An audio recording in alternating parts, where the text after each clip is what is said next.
SSC 26 এবং 27 ব্যাচের শিক্ষার্থীরা অর্থাৎ যারা বর্তমানে ভাইয়া ক্লাস 9-10 এ পড়তেছো, আজকে আমি ভাইয়া তোমাদের সাথে তোমাদের জীববিজ্ঞানের সবচেয়ে গুরুত্বপূর্ণ একটা অধ্যায়টার নাম হচ্ছে কিন্তু কোষ বিভাজন, জীববিজ্ঞানের 3য় অধ্যায় নিয়ে আজকে তোমাদের সাথে আলোচনা করব। এবং আজকে কি কি থাকতেছে এই ক্লাসে, আজকে আমি তোমাদের সাথে ভাইয়া কোষ বিভাজন, দেন মাইটোসিস, তারপর মাইটোসিসের যে পর্যায় তোমরা কিন্তু জানো, তারপর মাইটোসিসের গুরুত্ব, এন্ড দেন সবচেয়ে ইম্পর্টেন্ট পার্ট সেটা হচ্ছে কিন্তু মিয়োসিস নিয়ে কিন্তু আমি তোমাদের সাথে আলোচনা করব।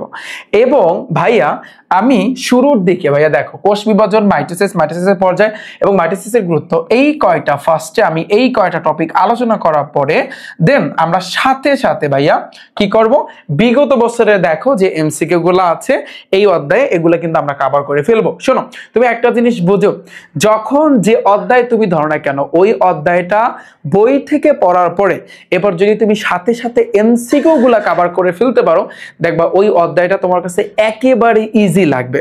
এবং যারা বলতেছিলা যে ভাইয়া এতদিন যে ভাইয়া এই যে 3য় অধ্যায়টা অনেক অনেক অনেক আমাদের কাছে ভাইয়া কঠিন লাগে, তাহলে বলবো ভাইয়ার এই একটা ক্লাস দেখো, 3য় অধ্যায়ের 14 গোষ্ঠী যা আছে সব তোমার কাছে একেবারে পানির মতো সহজ বানাই দেবো। এটা আমি তোমার কাছে চ্যালেঞ্জ দিলাম, আমি চ্যালেঞ্জ করলাম যে ভাইয়া 3য় অধ্যায় ম্যাক্সিমামেরই সমস্যা, অনেকেরই, এমনকি ভালো যারা স্টুডেন্ট তাদের কিন্তু এই অধ্যায়টা সমস্যা। তুমি ভাইয়ার একটু ক্লাসটা কন্টিনিউ করো, দেখো 3য় অধ্যায়ের ভিতরে একটা অন্য লেভেলের একটা অন্য রকমের মজা পাবা, যেই মজাটা আগে তোমরা ধরতে পারো না, যেটা এখন তোমরা ধরতে যাচ্ছ বা শিখতে যাচ্ছ।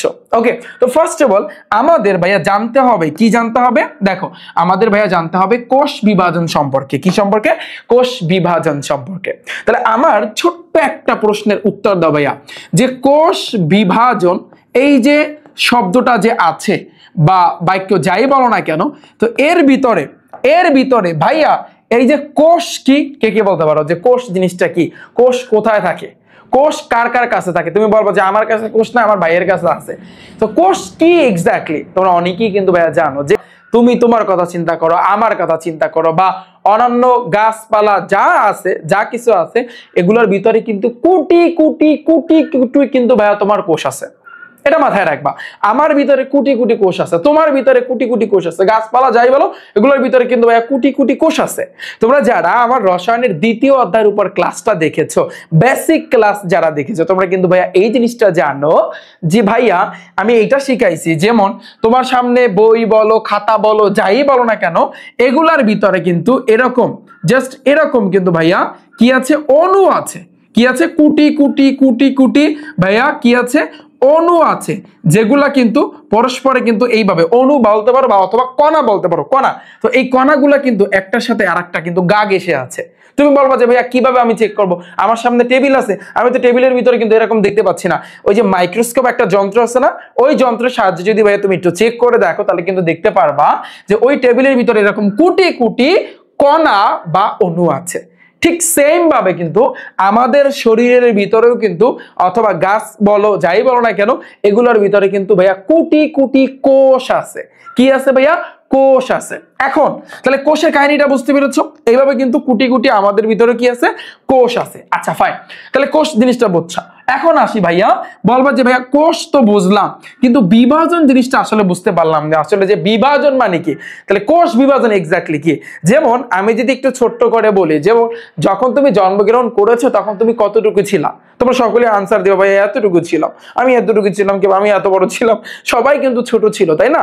তো যত দিন যাচ্ছে, মানে যত সময় যাচ্ছে, আস্তে আস্তে কিন্তু তুমি বড় হচ্ছ। এখন অনেক বড় হয়েছো না, তারপর সামনে আরো বড় হবা, একটা পর্যায়ে কিন্তু আর বড় হবে না, এরপর তোমার কিন্তু বয়সটা চেঞ্জ হবে, ঠিক আছে? তুমি কিন্তু বৃদ্ধ হয়ে যাবা, আমি বৃদ্ধ হয়ে যাব, একটা পর্যায়ে এভাবেই সাইকেলটা এভাবে কিন্তু চলতেছে। তুমি জন্মগ্রহণ করছো, তুমি বড় হইছো, আবার তুমি বৃদ্ধ হইছো, আবার তুমি মৃত্যুবরণ করছো, এইভাবে কিন্তু এই সাইকেলটা অনবরত চলতেছে বা চলতে থাকবে যতদিন পর্যন্ত এই পৃথিবীটা থাকবে, তাই না? তাহলে তুমি ভাবো, যখন তুমি জন্মগ্রহণ করেছো তখন তুমি ছোট ছিলা, তখন তোমার ভিতরে কিন্তু কোষ ছিল। এখন যে তুমি বড় হইছো, তাল গাছের মতো হইছো, এখনো কিন্তু ভাইয়া তোমার ভিতরে অনেক কোষ আছে, কোটি কোটি কোটি কোটি কিন্তু ভাইয়া কোষ আছে। কিন্তু আমার প্রশ্ন হইছে যে আগে যখন এতটুকু ছিলা, তখন যেই পরিমাণ কোষ ছিল তোমার শরীরের ভিতরে, এখন যে তাল গাছের মতো হইছো, এখন কি সেই পরিমাণ কি কোষ আছে? না, অবশ্যই না। কেন? এখন কিন্তু আস্তে আস্তে আরো আরো কিন্তু কোষের কিন্তু বৃদ্ধি করছে। এই যে বৃদ্ধি করছে বা এই যে বাড়ছে, এটাকে আমরা বলতে পারি ভাইয়া বিভাজন।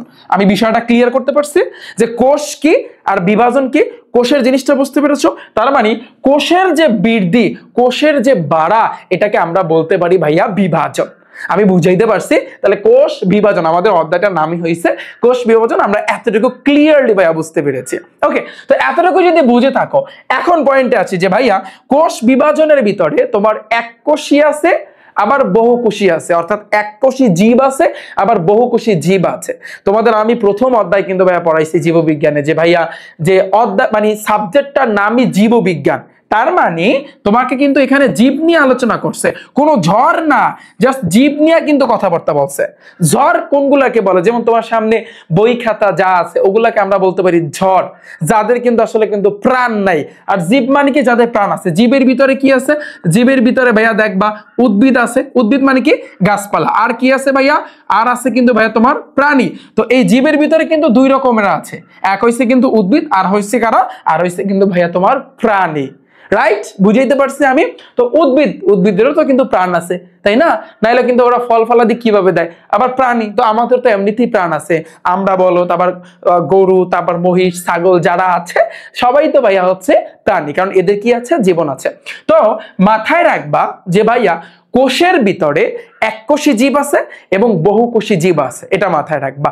এখন তোমরা বলবা যে ভাইয়া তাহলে এই এককোষী জীব কাকে বলে? এটা তোমাদের কিন্তু যখন তোমরা বইটা খুলবা, ভাইয়া বইটা খুলবা, তখন শুরুতেই কিন্তু দেখতে পারবা যে এককোষী জীব নিয়ে আলোচনা করছে আর বহুকোষী জীব নিয়ে আলোচনা করছে। মাথায় রাখবা যেই জীবের জীবনটা একটা মাত্র কোষ দিয়ে শুরু হয়েছে, জীবের জীবনটা একটা মাত্র কোষ দিয়ে শুরু হয়েছে, তখন তাকে আমরা বলতে পারি ভাইয়া এককোষী জীব। আর আরেকটা হয়েছে কি ভাইয়া? বহুকোষী জীব। তাহলে বহুকোষী জীব মানে কি? অর্থাৎ সহজ কথা বলতে গেলে যাদের আসলে কিন্তু অনেকগুলা কোষ দিয়ে স্টার্ট হয়েছে। যেমন আমি যদি তোমাদের এই অধ্যায়টা একটু বইয়ের মাধ্যমে একটু যদি ভাইয়া দেখাই, দেখো তোমাদের বইয়ের থেকে তৃতীয় অধ্যায় একটু দেখাবো, জাস্ট দুইটা লাইন একটু দেখো, তাহলে তোমরা বুঝতে পারবা যে এইখানে আমি কিন্তু তোমাদেরকে, যারা আমার ব্যাচে আছো, তোমাদের কিন্তু এই দাগানো আমি পিডিএফ কিন্তু তোমরা পাবা। ওকে, প্যারা নিও না ভাইয়া। দেখো এখানে একটু ভালো করে যদি লক্ষ্য করো, এই যে এককোষী জীব নিয়ে কিন্তু মানে আলোচনা করছে যে কোন মাথায় রাখবা জীবের দেহ একটা মাত্র কিন্তু কোষ দিয়ে গঠিত। কয়টা মাত্র? একটি মাত্র কোষ দিয়ে গঠিত। এদেরকে আমরা বলতে পারি ভাইয়া এককোষী জীব। বললাম না, কোন জীবের দেহ একটা মাত্র কোষ দিয়ে গঠিত, এটাকে আমরা বলতে পারি এককোষী জীব। আবার দেখবা কোন জীবের দেহ এখানে লেখা আছে যে তোমার একাধিক কোষ দিয়ে গঠিত। যাদের একাধিক কোষ দিয়ে গঠিত এদেরকে আমরা বলতে পারি ভাইয়া বহুকোষী জীব। ওকে ভাইয়া, এই দুইটা লাইন তোমাদের বই থেকে পড়বা। তাহলে দেখো এই এককোষী জীবের ভিতরে উদাহরণ কি আছে? Bacteria, amoeba, plasmodium. একটু মাথায় রাখবা, ব্যাকটেরিয়া, অ্যামিবা, প্লাজমোডিয়াম। আর যেটা হচ্ছে কিন্তু বহুকোষী, তার উদাহরণ হচ্ছে মানুষ, বটগাছ, তিমি মাছ। মানুষ, বটগাছ, তিমি মাছ। এই যে মানুষের কথা যদি তুমি চিন্তা করো, একটা বড় তিমি মাছের কথা যদি চিন্তা করো, একটা কোষ নয়, অনেকগুলা কিন্তু কোষ আছে। কিন্তু এই ব্যাকটেরিয়া বলো, অ্যামিবা বলো আর প্লাজমোডিয়াম বলো, এগুলাই কিন্তু তুমি জাস্ট একটা কিন্তু কোষ পাবা, অর্থাৎ একটা মাত্র কোষ দিয়েই কিন্তু ভাইয়া গঠিত। আমি আশা করি বিষয়টা তোমাদেরকে বুঝাইতে পারছি। তাহলে এই এককোষী জীব কারা কারা আছে? ব্যাকটেরিয়া, অ্যামিবা, আমি লিখলাম না, জাস্ট তোমরা ওখান থেকে একটু পড়ে নিবা। ডান? তাহলে কোষ বিভাজনের এই বিষয়টা বুঝতে পেরেছো? আচ্ছা, তো কোষ বিভাজনের ভিতরে আমরা তাহলে বুঝলাম যে এককোষী জীব কি আর হইছে কিন্তু বহুকোষী জীব কি। এখন তোমাদের বইয়ে সুন্দরভাবে এই কোষ বিভাজনের ভাইয়া দুইটা পর্যায় নিয়ে কিন্তু আলোচনা করছে, বা এই যে দেখো কোষ বিভাজনের দুইটা প্রক্রিয়া নিয়ে আলোচনা করছে। এক নাম্বার হচ্ছে কিন্তু ভাইয়া মাইটোসিস এবং আরেকটা হচ্ছে কিন্তু ভাইয়া তোমার মিয়োসিস। এখন আমাদের এই দুইটা সম্পর্কে ডিটেইলসে ভাই আমাদের জানতে হবে। একটু ঠান্ডা মাথায় চিন্তা করো, যে ভাইয়া মাইটোসিস আর মিয়োসিসের ভিতরে শুরুতে আমরা জানবো যে মাইটোসিস কোষ বিভাজন। ম্যাক্সিমামের কিন্তু এই টপিকটার উপরে কিন্তু সমস্যা আছে, একেবারে পানি করে দিই, খেলা হয়ে যাক একটা। আচ্ছা, তাহলে দেখো একটু আমরা যদি খেয়াল করি যে এখান থেকে একটু দুই একটা লাইন পড়বো, তারপর আমরা একটু আঁকা জায়গার ভিতরে যাব, একটু ডিপলি আমরা কিন্তু শিখবো। দেখো এখানে কিন্তু লেখা আছে যে এই কোষ বিভাজন প্রক্রিয়ায় প্রকৃত বা সুকেন্দ্রিক কোষ একটি ধারাবাহিক প্রক্রিয়া বিভক্ত হয়, দুটো অপত্য কোষে পরিণত হয়। হজা বড়লা অনেক কিছু লাগছে, এত কিছু দেখার কোনো টাইম নাই। তো একটা জিনিস মাথায় রাখবা, অনেকেই এই জিনিসটা বলে, এই জিনিসটা কোশ্চেন করে যে ভাইয়া সবই বুঝলাম কিন্তু এখানে যেটা বলছে যে মাইটোসিস বিভাজনে কোষের মাতৃকোষ অপত্য কোষের ক্রোমোজোম সংখ্যার সমান, এই জিনিসটা বুঝলাম না। অনেকেই বলে যে ভাইয়া কোষের মাতৃকোষ কি আর অপত্য কোষের ক্রোমোজোম সংখ্যা কি, এই দুইটা জিনিসই আসলে বুঝে উঠতে পারলাম না। তো এই কারণে শুরুর দিকে আমি এই মাইটোসিসের পর্যায় আছে, মাইটোসিসের পর্যায় কয়টা জানো? মাইটোসিসের পর্যায় হয়েছে কিন্তু মোটামুটি ভাবে কয়টা, কে বলতে পারবা? 5টা। কি? Prophase, prometaphase, metaphase, anaphase, telophase. ভাইয়া আমরা এই কয়টা আগে জানবো। তুমি যদি এই কয়টা জানো তাহলে অপত্য কোষের ক্রোমোজোম সংখ্যা, মাতৃকোষ কি, 14 গোষ্ঠী যা আছে সবকিছু জানতে পারবা। এবং মাইটোসিসে কি কাজ করে, মিওসিস কি কাজ করে, A to Z ভাইয়া সবকিছু তুমি কিন্তু জানতে পারবা। ওকে, তাহলে খেলাটা শুরু হয়ে যাক। আচ্ছা, এতটুকু তো আমাদের ক্লিয়ার, রাইট? আচ্ছা, এটা পুরো স্লাইডের PDF তোমরা কিন্তু পেয়ে যাবে ভাইয়া, কোনো অসুবিধা নাই। এখন তুমি দেখো তো ফার্স্টের দিকে আমাদের এখন কি জানতে হবে, সেটা হচ্ছে কিন্তু মাইটোসিসের পর্যায়। তুমি জানো মাইটোসিসের যে পর্যায়, একটু মুখস্থ করো সবাই। তো মাইটোসিসের আমরা আগে জানবো পর্যায়, এরপর আমরা মাইটোসিস নিয়ে পরবর্তীতে আলোচনা করব। ওকে, তো মাইটোসিসের ভাইয়া পর্যায় কয়টা? 5টা। কি মাথায় রাখবা? প্রোফেজ, তারপর কি ভাইয়া? প্রোমেটাফেজ, প্রোমেটাফেজ, তারপর কি ভাইয়া? অ্যানাফেজ। এবার আর কি আছে আমরা একটু ধারাবাহিকভাবে যাই, যে মেটাফেজ, তারপর শুধু মেটাফেজ আছে, শুধু মেটাফেজ আছে। দেখো প্রোফেজ, প্রোমেটাফেজ, এটা হচ্ছে মেটাফেজ, মেটাফেজ, এবার শুধু মেটাফেজ, মেটাফেজ। এরপর দেখো তারপর হচ্ছে কি? অ্যানাফেজ, অ্যানাফেজ, লাস্টে কিন্তু ফেজ আছে, তাই না? সবগুলোর লাস্টে কিন্তু ফেজ আছে। এবার হচ্ছে কিন্তু ভাইয়া টেলোফেজ, টেলোফেজ। একটু মুখস্থ করো, হয়তো বা একটু কষ্ট হবে যে ভাইয়া আসলে এগুলো কি পড়াচ্ছেন, আমাদের মাথার উপর দিয়ে যাচ্ছে। দেখো একটু কষ্ট করো, যে প্রোফেজ, তারপর কি? প্রোমেটাফেজ পড়ো, প্রোমেটাফেজ, যেহেতু মেটাফেজ আছে তার মানে মেটাফেজ আবার বসবে। তারপর হচ্ছে কি ভাইয়া? অ্যানাফেজ, এন্ড দেন তারপর হচ্ছে কি ভাইয়া? টেলোফেজ, তারপর কি ভাইয়া? টেলোফেজ। ডান? এই 5টা মাথায় থাকবে। এই 5টা এতটাই ইম্পর্টেন্ট, তুমি এমসিকিউ বলো যে এমন কোনো বোর্ড নাই যে বোর্ডে এমসিকিউ আসবে না এখান থেকে। এবার সৃজনশীল বলো, এমন কোনো সৃজনশীল নাই বা এমন কোনো বোর্ডের, আমি জাস্ট একটু চিন্তা করো বা বিগত বছরের কোশ্চেনগুলো দেখো যে এখান থেকে মাস্ট ভাইয়া তোমার সৃজনশীল থাকবে। তুমি জাস্ট এখন যেটা দেখবা, একটু কষ্ট করে ভিডিওটা দেখবা, তাহলে দেখবা তোমার সৃজনশীল এমসিকিউ সব জায়গাতে তুমি পুরো হয়ে যাবা। ওকে, তাহলে রেডি? তো ফার্স্টের দিকে আমি আলোচনা করবো ভাইয়া তোমাদের সাথে, সেটা হচ্ছে কিন্তু প্রোফেজ নিয়ে। ভাইয়া কি নিয়ে? প্রোফেজ নিয়ে। আচ্ছা একটু দেখো, তো শুরুর দিকে আমরা আলোচনা করব ভাইয়া প্রোফেজ। আচ্ছা তার আগে আমি কিছু তৈরি করে রাখি, তাহলে সবচেয়ে বেটার হবে, কারণ আমাদের এখন করতে হবে অনেকগুলো। ওকে, তাহলে দেখো শুরুর দিকে দেখো ভাইয়া প্রোফেজ। এখন আমাদের কি জানতে হবে ভাইয়া? প্রোফেজ। আচ্ছা তাহলে প্রোফেজটা কি? মেইনলি প্রোফেজ হইছে ভাইয়া মাইটোসিসের প্রথম পর্যায়, প্রথম পর্যায় বা সূচনা আমি কিন্তু বলতে পারি যে না এখান থেকে স্টার্ট হয়েছে। এখন আমি কিছু চিত্র আঁকবো, কেউ আবার হাইসো না, জাস্ট আমি নর্মালি তোমাদের বোঝানোর জন্য কিন্তু আঁকতেছি। হ্যাঁ দেখো, তো প্রোফেজের ক্ষেত্রে আমরা যদি উদ্ভিদ কোষের ক্ষেত্রে যদি চিন্তা করি, তোমরা বইটা যদি খুলো তাহলে কিন্তু দেখতে পারবা যে ভাইয়া এইভাবে কিন্তু চিত্র আছে, এইভাবে কিন্তু ভাইয়া তোমার চিত্র আছে, তাই না? এইভাবে চিত্র আছে, এই যে দেখো, এইভাবে কিন্তু আছে।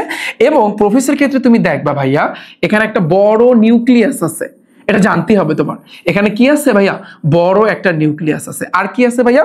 আর আছে হচ্ছে কিন্তু তুমি দেখবা এর ভিতরে ক্রোমোসোম আছে। এই যে দেখো, এগুলোকে বলা হয় তোমার ক্রোমোসোম আছে, এগুলো হচ্ছে কি? ক্রোমোসোম। ওকে ডান? এতটুকু বুঝছো? আমি কিন্তু প্রোফেজের কিন্তু চিত্র আঁকতেছি, প্রোফেজ। তা প্রোফেজের ভিতরে এই যে দেখো, এটাকে আমরা বলতে পারি নিউক্লিয়াস, আর এই যে লম্বা লম্বা করে দিচ্ছি এগুলোকে আমি বলতে পারি ক্রোমোজোম। কি বলতে পারি ভাইয়া? ক্রোমোজোম। এই জিনিসটাকে বলা হয় মাতৃকোষ। কি বলা হয়? মাতৃকোষ। আমি কিন্তু এটা উদ্ভিদ কোষেরটা কিন্তু আঁকলাম, উদ্ভিদ কোষেরটা, উদ্ভিদের ক্ষেত্রে। আমি প্রাণীরটা কিন্তু আঁকি না, প্রাণীরটা দেখবা তোমাদের বইয়ের ভিতরে গোল্লা দিয়ে দিছে, তাই না? আচ্ছা, তো প্রোফেজে যে জিনিসটা হয় তার আগে আমি আরো একটু চিত্র আঁকি, একটু আমার সাথে চিত্রগুলো আঁকো, কারণ তাহলে সবচেয়ে ভালো হবে। হয়তো বা একটু হজাবরা লাগতে পারে, বাট একটু আঁকো, জাস্ট আপাতত বোঝানোর জন্য। এগুলো আমি একুরেটলি আঁকতেছি না, জাস্ট ভাইয়া তোমাদের বোঝানোর জন্য আমি কিন্তু এইভাবে হজা বরালা করে কিন্তু আঁকতেছি। ওকে আচ্ছা, একটু আঁকো তাহলে সবচেয়ে ভালো হবে। দেখো সেম ভাবে এখানেও কিন্তু তোমার নিউক্লিয়াস থাকবে, এই যে নিউক্লিয়াস আছে, এবং এই ক্রোমোজোমটা আলাদা হয়ে যাবে। দেখো একটু আমি তোমাদেরকে দেখাচ্ছি, তাহলে বুঝবা। আনে এই যে এভাবে হয়ে গেল, আবার এই যে এভাবে হয়ে গেল, আবার এই যে, আবার এই যে, আবার এই যে। দেখো একটু ভাবো, একটু চিন্তা ভাবনা একটু তুমি অন্যভাবে করো, এই যে একটা বিন্দু, এই জায়গাতে একটা বিন্দু, এখানে বিন্দু, এখানে বিন্দু, এখানে বিন্দু। অনেকে বলবে জিনিসটা বুঝলাম না, বুঝাচ্ছি, ওয়েট ভাইয়া বুঝাচ্ছি, জাস্ট ওয়েট। এবার আমি আরো একটা চিত্র আঁকবো, সাপোজ একটু দেখো, একবার দেখো, তাহলে পুরো জিনিসটা জলের মতো ক্লিয়ার হয়ে যাবে। ওকে, পুরো জিনিসটা জলের মতো ক্লিয়ার হয়ে যাবে, এবং এই জিনিসটা আমাদের কিন্তু ভাইয়া বুঝতেই হবে, ঠিক আছে? এই জিনিসটা আমাদের কিন্তু ভাইয়া বুঝতেই হবে। দেখো এখানে আমি কিন্তু দিলাম, এন্ড দেন ফাইনালি এই যে আমরা এইভাবে পাবো, এইভাবে আমরা পাবো, এইভাবে আমরা পাবো। ওকে, তাহলে দেখো, একটু দেখো, এখানে বিন্দু আছে, এখানে বিন্দু আছে, এখানে বিন্দু আছে, এখানে ভাইয়া বিন্দু আছে। এখন তুমি চিন্তা করো, তুমি বলবো যে ভাইয়া এগুলো কি আঁকলেন? তার আগে আমি তোমাকে একটা জিনিস, মজার জিনিস শিখাই, মাথায় রাখবা। এই যে জিনিসটা আঁকছি না, এটাকে বলা হয় তোমার ক্রোমোজোম। ভাইয়া কি বলে? ক্রোমোজোম। আর এই যে বিন্দুর মতো যেগুলো দিছে, যে বিন্দু বিন্দু বিন্দু, এটাকে আমি বলতে পারি ভাইয়া সেন্টোমিয়ার। কি? সেন্টো ভাইয়া মিয়ার। এটাকে আমরা বলতে পারি ভাইয়া সেন্টোমিয়ার। একটু মাথায় রাখো কষ্ট করে, যে বিন্দু যেখানে যেখানে দেখা মানে থাকবে, ওটাকে বলা হয় তোমার সেন্টোমিয়ার। ওকে, এরপরে এটা বলবা তাহলে এটা হচ্ছে কিন্তু ক্রোমোজোম। কিন্তু এই ক্রোমোজোমটা দুইটা ক্রোমাটিড গঠন করছে, এই যে এই পাশে একটা, আবার এই পাশে একটা, এগুলাকে আমরা বলতে পারি ভাইয়া ক্রোমাটিড। ক্রোমাটিড। তাহলে কিছু কিছু নাম আছে, যে নামগুলো একটু মাথায় রাখবা। পয়েন্ট নাম্বার 1, তুমি দেখো, ভাবো, একটু চিন্তা করো। তো এইটার ভিতরে এই যে দুইটা, এই যে এই একটা টান দিলাম, আবার এইভাবে দিলাম, এই দুইটাকে আমরা কিন্তু বলতে পারি ভাইয়া কি? এই দুইটাকে আমরা বলতে পারি ক্রোমাটিড। এটা মাথায় রাখবা, ক্রোমাটিড। মুখস্থ করো, কি? ক্রোমাটিড। আচ্ছা, এরপর দেখো এই যে বিন্দুটা, এই যে ভাইয়া বিন্দুটা, তো এই বিন্দুটার নাম কি? এই বিন্দুটার নাম হচ্ছে কিন্তু সেন্টোমিয়ার। নাম কি? সেন্টোমিয়ার। ওকে, তাহলে সেন্টোমিয়ার কিন্তু আমি বলতে পারি। ওকে, এতটুকু ভাইয়া তুমি বুঝতে পেরেছো? আচ্ছা, আর তাহলে বলবো যে ভাইয়া তাহলে ক্রোমোজোম কোনটাকে বলে, তাই না? কনফিউশন থাকে না? দেখো, তাহলে এই যে পুরোটা, তুমি সেন্টোমিয়ার বলো, ক্রোমাটিড বলো, এই পুরোটাকে, এই পুরোটাকে কিন্তু আমরা বলতে পারি ভাইয়া কি? ক্রোমোজোম। কি বলতে পারি ভাইয়া? ক্রোমোজোম। এখন তোমরা পার্থক্যটা বুঝতে পেরেছো? এখন তোমরা পার্থক্যটা বুঝতে পেরেছো? কোনটা সেন্টোমিয়ার, কোন দুইটা? এখানে দুইটা, এই পাশ এবং এই পাশ, পুরোটা কিন্তু তোমার দুইটাকে আমরা বলতে পারি এখানে ক্রোমাটিড। তাহলে এখানে ক্রোমাটিড কয়টি ভাইয়া? ক্রোমাটিড এখানে কিন্তু দুইটি। কয়টি? ক্রোমাটিড এখানে কিন্তু ভাইয়া দুইটা। কয়টা? দুইটা ক্রোমাটিড। আর পুরোটাকে আমি কিন্তু বলতে পারি সেন্টোমিয়ার সহ। ক্রোমোজোম কিন্তু আমি বলতে পারি, মাঝখানেরটাকে আমরা বলতে পারি ভাইয়া সেন্টোমিয়ার। এই এতটুকু বুঝছো? আচ্ছা, এখন আসলে কিন্তু আমাদের সেই কাঙ্ক্ষিত ফলাফল, যেহেতু আমরা বুঝছি, মোটামুটি একটা আইডিয়া হয়েছে, এখন আমরা প্রোফেসটা সম্পর্কে কিন্তু ভাইয়া জানবো। ঠিক আছে, তো মাথায় রাখবা, এই পর্যায়ে সবসময় মাথায় রাখবা যে নিউক্লিয়াসটা আকারে সবচেয়ে বড় হয়, সবচেয়ে বড়। এই যে নিউক্লিয়াসটা, এই নিউক্লিয়াসটা কিন্তু আকারে আস্তে আস্তে কিন্তু বড় হবে। ধরো ও এতটুকু ছিল, এখন কিন্তু আস্তে আস্তে কিন্তু ও নিউক্লিয়াসটা আরো বড় হবে, আরো কিন্তু বড় হবে। এটা আমাদের কিন্তু 1 নাম্বার শর্ত, যে এইখানে কি হয়, 1 নম্বরে যে নিউক্লিয়াস আস্তে আস্তে বড় হয়, নিউক্লিয়াস ভাইয়া বড় হয়। এটা পয়েন্ট নাম্বার 1, বড় হয়। এটা মাথায় রাখবা যে ভাইয়া নিউক্লিয়াস কি হয়, আস্তে আস্তে বড় হয়। এটা আমাদের গেল। এরপর দেখো কি বলছে, এবং ক্রোমোজোম গুলো আস্তে আস্তে সংকুচিত হয়, মোটা এবং খাটো হওয়া শুরু করে। দেখো ক্রোমোজোম কিন্তু আগে এভাবে একটা একটা ছিল, তো আস্তে আস্তে কিন্তু কি হয়েছে, এটা কিন্তু আস্তে আস্তে মোটা হওয়া শুরু করছে। হয়তোবা মোটাটা তোমাদের কাছে দেখাচ্ছে না, এটা মোটা হওয়া শুরু হচ্ছে এবং খাটো হয়ে যাওয়া শুরু করছে। আস্তে আস্তে মোটা এবং খাটো হওয়া শুরু করছে, তো এগুলোকে বলা হয় তোমার ক্রোমোজোম। এই ক্রোমোজোম গুলা এই পর্যায়ে আস্তে আস্তে কিন্তু মোটা হওয়া শুরু করছে, এই যে মোটা হইতেছে, এবং আস্তে আস্তে ছোট হচ্ছে বা খাটো হচ্ছে। তাহলে লেখো এখানে, এখানে লেখো, দাঁড়াও আমি অন্য পেন নিচ্ছি। এবং ভাইয়া কি হচ্ছে, ক্রোমোজোম যেগুলো আছে, তো এই ক্রোমোজোমগুলা একটু লেখা রাখো ভাইয়া। এই লেখাগুলা কতটা ইম্পর্টেন্ট, যখন আমি এমসিকিউ পড়াইতে যাব, যখন আমি সৃজনশীল পড়াইতে যাব, তখন তুমি টের পাবা যে না ভাইয়া আসলে কিভাবে টেকনিকের মাধ্যমে শিখাইছিল। তো এবং এই ক্রোমোজোমগুলা আস্তে আস্তে কি হচ্ছে, আস্তে আস্তে ছোট, বা আমি কিন্তু বলতে পারি খাটো এবং মোটা হওয়া শুরু করতেছে, বা এবং মোটা হচ্ছে। এতটুকু ভাইয়া পানি বলো, এতটুকু বুঝছে কিনা? তো আমি আবারও বলি, প্রথমটা কি, যে এই পর্যায়ে, কোন পর্যায়ে ভাইয়া, এই যে 1 নাম্বার যে পর্যায়টা, সেটা হচ্ছে প্রোফেজ। এই পর্যায়ে তোমার হচ্ছে কিন্তু মাতৃকোষের নিউক্লিয়াসটা আস্তে আস্তে কিন্তু বড় হচ্ছে, এবং এরই সাথে সাথে ক্রোমোজোম গুলো আস্তে আস্তে খাটো এবং মোটা হওয়া শুরু করতেছে। ডান? এতটুকু বুঝছো? এবার দেখো ভাইয়া, এখানে মাথায় রাখবা, এই যে ক্রোমোজোম থেকে পানি কিন্তু আস্তে আস্তে হ্রাস পাচ্ছে, পানি কিন্তু হ্রাস পাচ্ছে। তাহলে এখানে আমি কিন্তু সেকেন্ড নাম্বারে আমি অ্যাড করে দিলাম যে ভাইয়া এই জায়গাতে কিন্তু সেকেন্ড নাম্বারে যে ক্রোমোজোম থেকে পানি হ্রাস পাচ্ছে, আমি জাস্ট শুধু পানি হ্রাস পাচ্ছে, হ্রাস মানে কি ভাইয়া আস্তে আস্তে কিন্তু ভাইয়া কমতেছে। এতটুকু বুঝছো? এতটুকু ডান। আচ্ছা, এবার আমাদের আর কি জানা লাগবে ভাইয়া? আমাদের আর কিছু লাগবে। এবং দেখো এই পর্যায়ে যে তোমার ক্রোমোজোমের সেন্ট্রোমিয়ার ব্যতীত লম্বালম্বি দুইভাবে বিভক্ত হয়, দুইটা ক্রোমাটিড উৎপন্ন করতেছে। অর্থাৎ মানে এই জিনিসটা বোঝাচ্ছে এই পর্যায়ে এই ক্রোমোজোমগুলা এই যে সেন্ট্রোমিয়ার ছাড়া, দেখো এখানে কিন্তু সেন্ট্রোমিয়ার আছে কিন্তু এটা কিন্তু পুরোটা ক্রোমোজোম, তো এই সেন্ট্রোমিয়ার ছাড়া তো বাকি এই যে সব এইখানে যা আছে এই যে পুরো ক্রোমোজোমটা দুইটা ভাগে ভাগ হয়ে যাচ্ছে, যেমন এই পাশ এবং এই পাশ, যা নাম দিয়েছি হয়েছে কিন্তু ক্রোমাটিড। তার মানে মাথায় রাখবা যে এই পর্যায়ে ক্রোমোজোমগুলা দুইটা ক্রোমাটিড উৎপন্ন করতেছে। আমি আবারও বলি, এই পর্যায়ে এই যে ক্রোমোজোম কিন্তু এভাবে ছিল, এখন কিন্তু দেখো দুইটা ক্রোমাটিড উৎপন্ন করছে। এই যে দেখো দুইটা কি উৎপন্ন করছে, এই যে ক্রোমাটিড উৎপন্ন করছে। আমি কিন্তু বলেছিলাম না দুইটা ক্রোমাটিড। তো এই পর্যায়ে লেখো 3 নম্বরে এবার কি লিখবা, সেটা হচ্ছে কি যে এই পর্যায়ে ভাইয়া ক্রোমোজোমগুলো, তাহলে ক্রোমোজোমগুলো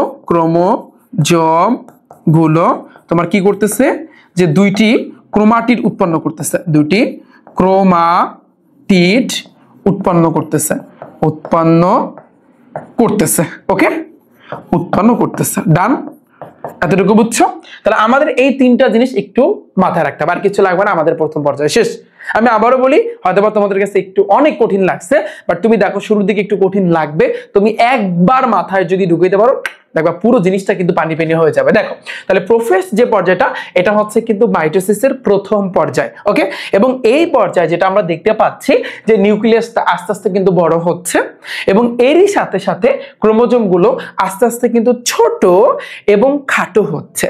ডান। আচ্ছা, এবং এই ক্রোমোজোমের যে পানিটা আছে এই পানিটা কিন্তু আস্তে আস্তে হ্রাস পাচ্ছে। ডান। এরপরে কি দেখতে পাচ্ছি, এই যে ক্রোমোজোমগুলা যে খাটো হইছে, এই ক্রোমোজোমগুলা ভাইয়া দুইটি কিন্তু ক্রোমাটিড উৎপন্ন করছে। দুইটি কি উৎপন্ন করছে? ক্রোমাটিড উৎপন্ন করছে। ডান।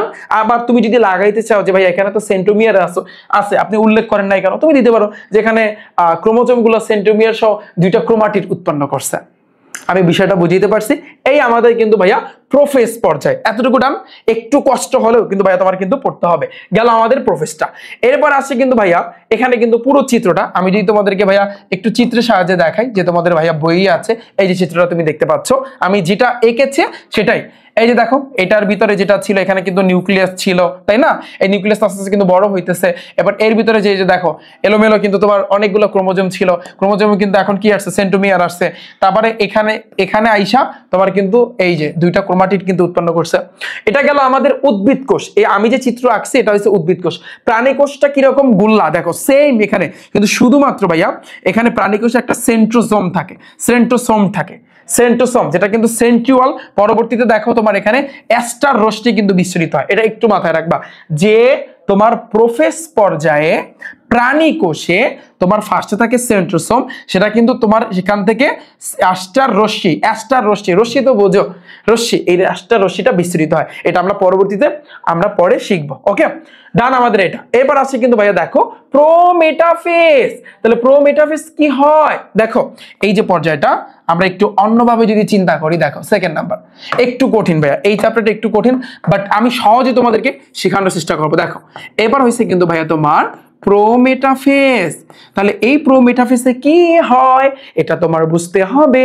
প্রোমেটাফেজে যেটা হয় আমি যদি ভাইয়া বলি, তাহলে সেক্ষেত্রে সেম ভাবে আগের মতো ভাইয়া তুমি চিত্র আঁকো। এই যে আমি যে চিত্র আঁকলাম আগের মতো আমি চিত্র আঁকছি। এবার মাঝখান থেকে ভাইয়া কিন্তু এভাবে হবে, মেইনলি কিন্তু এভাবেই আঁকতে হবে। হয়তো আমার আঁকাটা একুরেট না, আমি জাস্ট তোমাদের বোঝানোর জন্য কিন্তু এভাবে দিচ্ছি। দেখো মাথায় রাখবা প্রোমেটাফেজে দুইটা মেরুর সৃষ্টি হবে। মেরু কোন দিকে? ধরো এই প্রান্তে আবার এই প্রান্তে, এই দুই মেরু। তা দুই মেরু, এখানে কিন্তু দুই মেরু বিশিষ্ট স্পিন্ডাল যন্ত্র, এই যে আমি আঁকতেছি না, এটাকে আমরা বলতে পারি স্পিন্ডাল যন্ত্র। কি বলতে পারি ভাইয়া? স্পিন্ডাল যন্ত্র। এই স্পিন্ডাল দুই মেরু বিশিষ্ট স্পিন্ডাল যন্ত্রে কিন্তু ভাইয়া সৃষ্টি করবে। এটা মাথায় রাখবা। এটার নাম কি বলো? এটার নামটা কি তুমি বলো? এটার নাম হয়েছে কিন্তু তোমার স্পিন্ডাল যন্ত্র। পুরোটাকে বলতে পারি আমরা স্পিন্ডাল যন্ত্র। আর এই এক একটা রেখা, এগুলোকে বলা হয় স্পিন্ডাল তন্তু। কিন্তু পুরোটা এটার ভিতরে পুরোটা হয়েছে কিন্তু তোমার স্পিন্ডাল যন্ত্র। আর এই এক একটাকে বলতে পারি আমরা স্পিন্ডাল তন্তু। কি? স্পিন্ডাল তন্তু।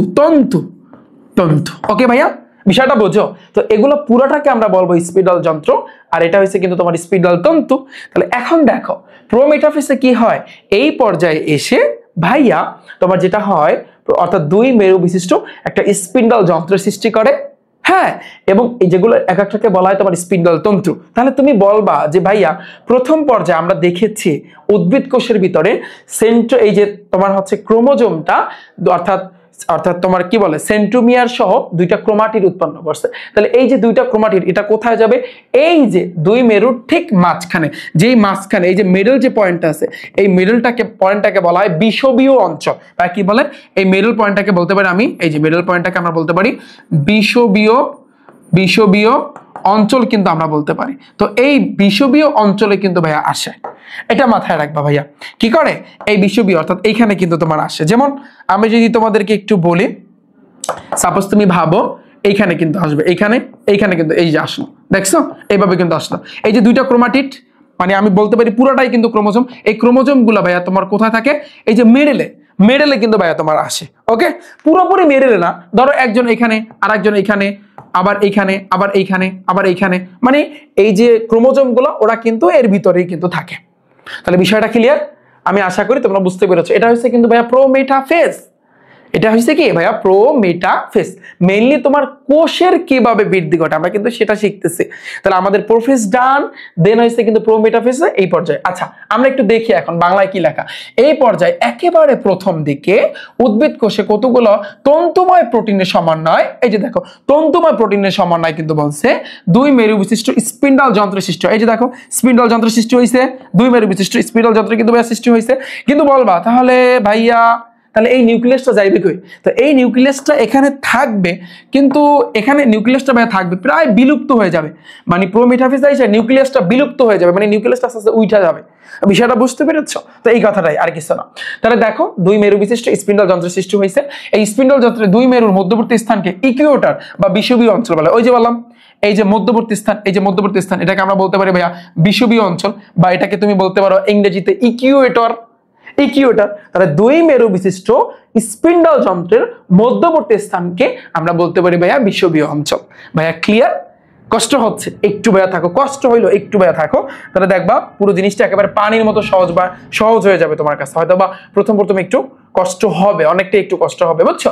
এবার দেখো ওই এক মেরু থেকে অপর মেরু পর্যন্ত, দেখো এক মেরু থেকে, এখানে আমি লিখে দিচ্ছি এক মেরু থেকে অপর মেরু পর্যন্ত, এদেরকে আমরা বলতে পারি স্পিন্ডল তন্ত্র। ওই যে লম্বা লম্বা লম্বা লম্বা যেটি আছে এগুলোকে বলা হয় স্পিন্ডল তন্ত্র, তাই না? আচ্ছা আমাদের আর কিছু লাগবে না, এবং মেনলি এখানে যদি বলি এই যে তন্ত্রগুলোকে আকর্ষণ তন্ত্র কিন্তু বলা হয়। দেখো এই যে লম্বা লম্বা যেটি আছে এগুলোকে ভাইয়া তুমি কি বলতে পারো, এগুলোকে ভাইয়া তুমি বলতে পারো স্পিন্ডল তন্তু। এই যে লম্বা লম্বা লম্বা লম্বা পুরোটাকে বলা হয় কি স্পিন্ডল যন্ত্র, বুঝছো? আর লম্বা লম্বা যেটি এগুলোকে বলা হয় স্পিন্ডল তন্তু। এই স্পিন্ডল তন্তুকে ভাইয়া তুমি আকর্ষণ তন্তু ভাইয়া বলতে পারো, আকর্ষণ তন্তু তুমি বলতে পারো। তাহলে আকর্ষণ তন্তু মানে কি, ওর কাজ কি, ওর মেইন কাজ হচ্ছে আকর্ষণ করা, এটাই তো। সো আমি আশা করি তোমাদের এতটুকু ক্লিয়ার। তো এই গেল হচ্ছে কিন্তু আমাদের প্রোমেটাফেজ ভাইয়া, ডান ভাইয়া এতটুকু। তাহলে এখন যদি এতটুকু ডান হয় তাহলে আমরা একটু ব্যাখ্যায় লিখি। দেখো তাহলে ফার্স্টে আসি, তাহলে এখানে এই পর্যায়ে কি হয়, এই পর্যায়ে শুরুর দিকে, তাহলে দেখো এই পর্যায়ে শুরুর দিকে এগুলোই তুমি সৃজনশীল অ্যাপ্লাই করবা, এগুলোই দেখবে এমসিকিউতে আছে।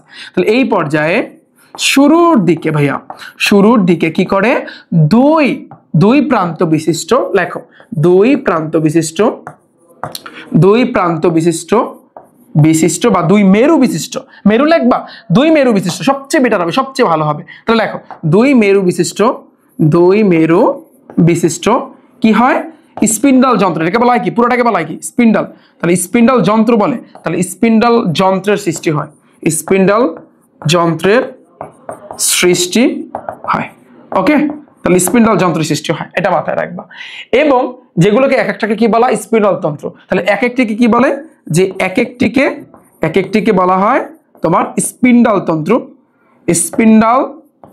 তন্তু বা আকর্ষণ তন্তু বলা হয়, বা ভাইয়া আকর্ষণ তন্তু বলা হয়। আমি হয়তো বা ফার্স্ট লিখতেছি এই জন্য হয়তো বা হাতের লেখা হজবরলা হইতে পারে, বাট আমি আশা করি আকর্ষণ তন্তু বলা হয়। তোমরা একটু বুঝে নিও। ডান। তাহলে এই পর্যায়ে শুরুর দিকে দুই মেরু বিশিষ্ট একটা স্পিন্ডল যন্ত্রের সৃষ্টি হয়, যেই স্পিন্ডল যন্ত্রের এক একটাকে বলা হয় স্পিন্ডল তন্তু বা হইছে আকর্ষণ তন্তু। এবার আসে কিন্তু সেকেন্ড নাম্বার ব্যাখ্যায়। এইবার কি লাগবা যে ভাইয়া এখানে ওই যে ক্রোমাটিড, তো যেটাকে আমি পুরোটাকে বলতে পারি ক্রোমোজোম, এবং ক্রোমোজোমগুলা এই যে দুই মেরুর মাঝামাঝি বা দুই মেরুর ভিতরে থাকে বা স্পিন্ডল যন্ত্রের ভিতরে কিন্তু থাকে। এবার লাগবা ক্রোমোজোমগুলো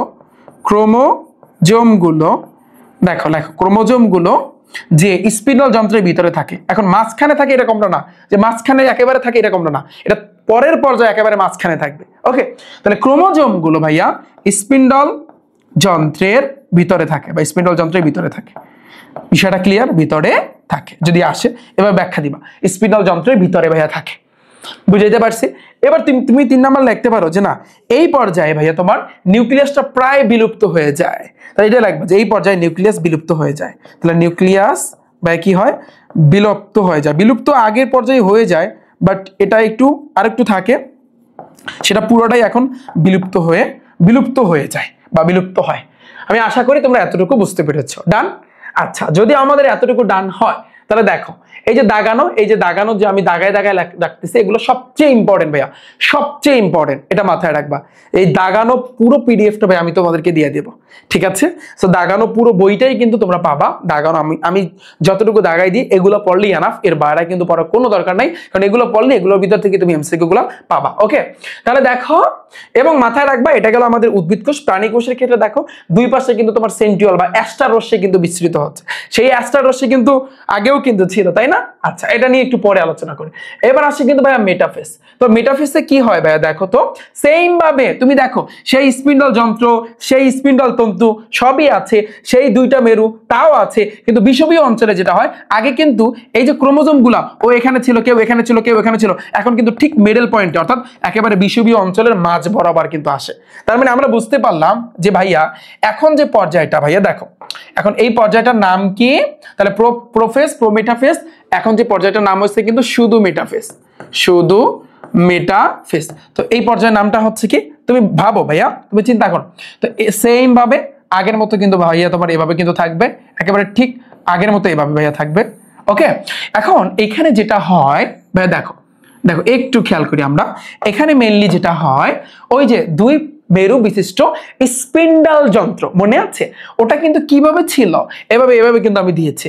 এখন যেভাবে থাকবে দেখো, এই পয়েন্ট আর এই পয়েন্ট এখান দিয়ে টানো, আবার আমি এখান দিয়ে টানলাম। ওকে, সোজা করে টানতাম, আবার এখান দিয়ে, আবার এখান দিয়ে, আবার সেম ভাবে এখানে, আবার সেম ভাবে এখানে, আবার সেম ভাবে এখানে, আবার সেম। হয়তোবা আমার এটা বাঁকা হইতে পারে, বাট মেইনলি এইভাবে কিন্তু তোমার আঁকতে হবে। মেইনলি কিন্তু ভাইয়া তোমার এভাবেই আঁকতে হবে।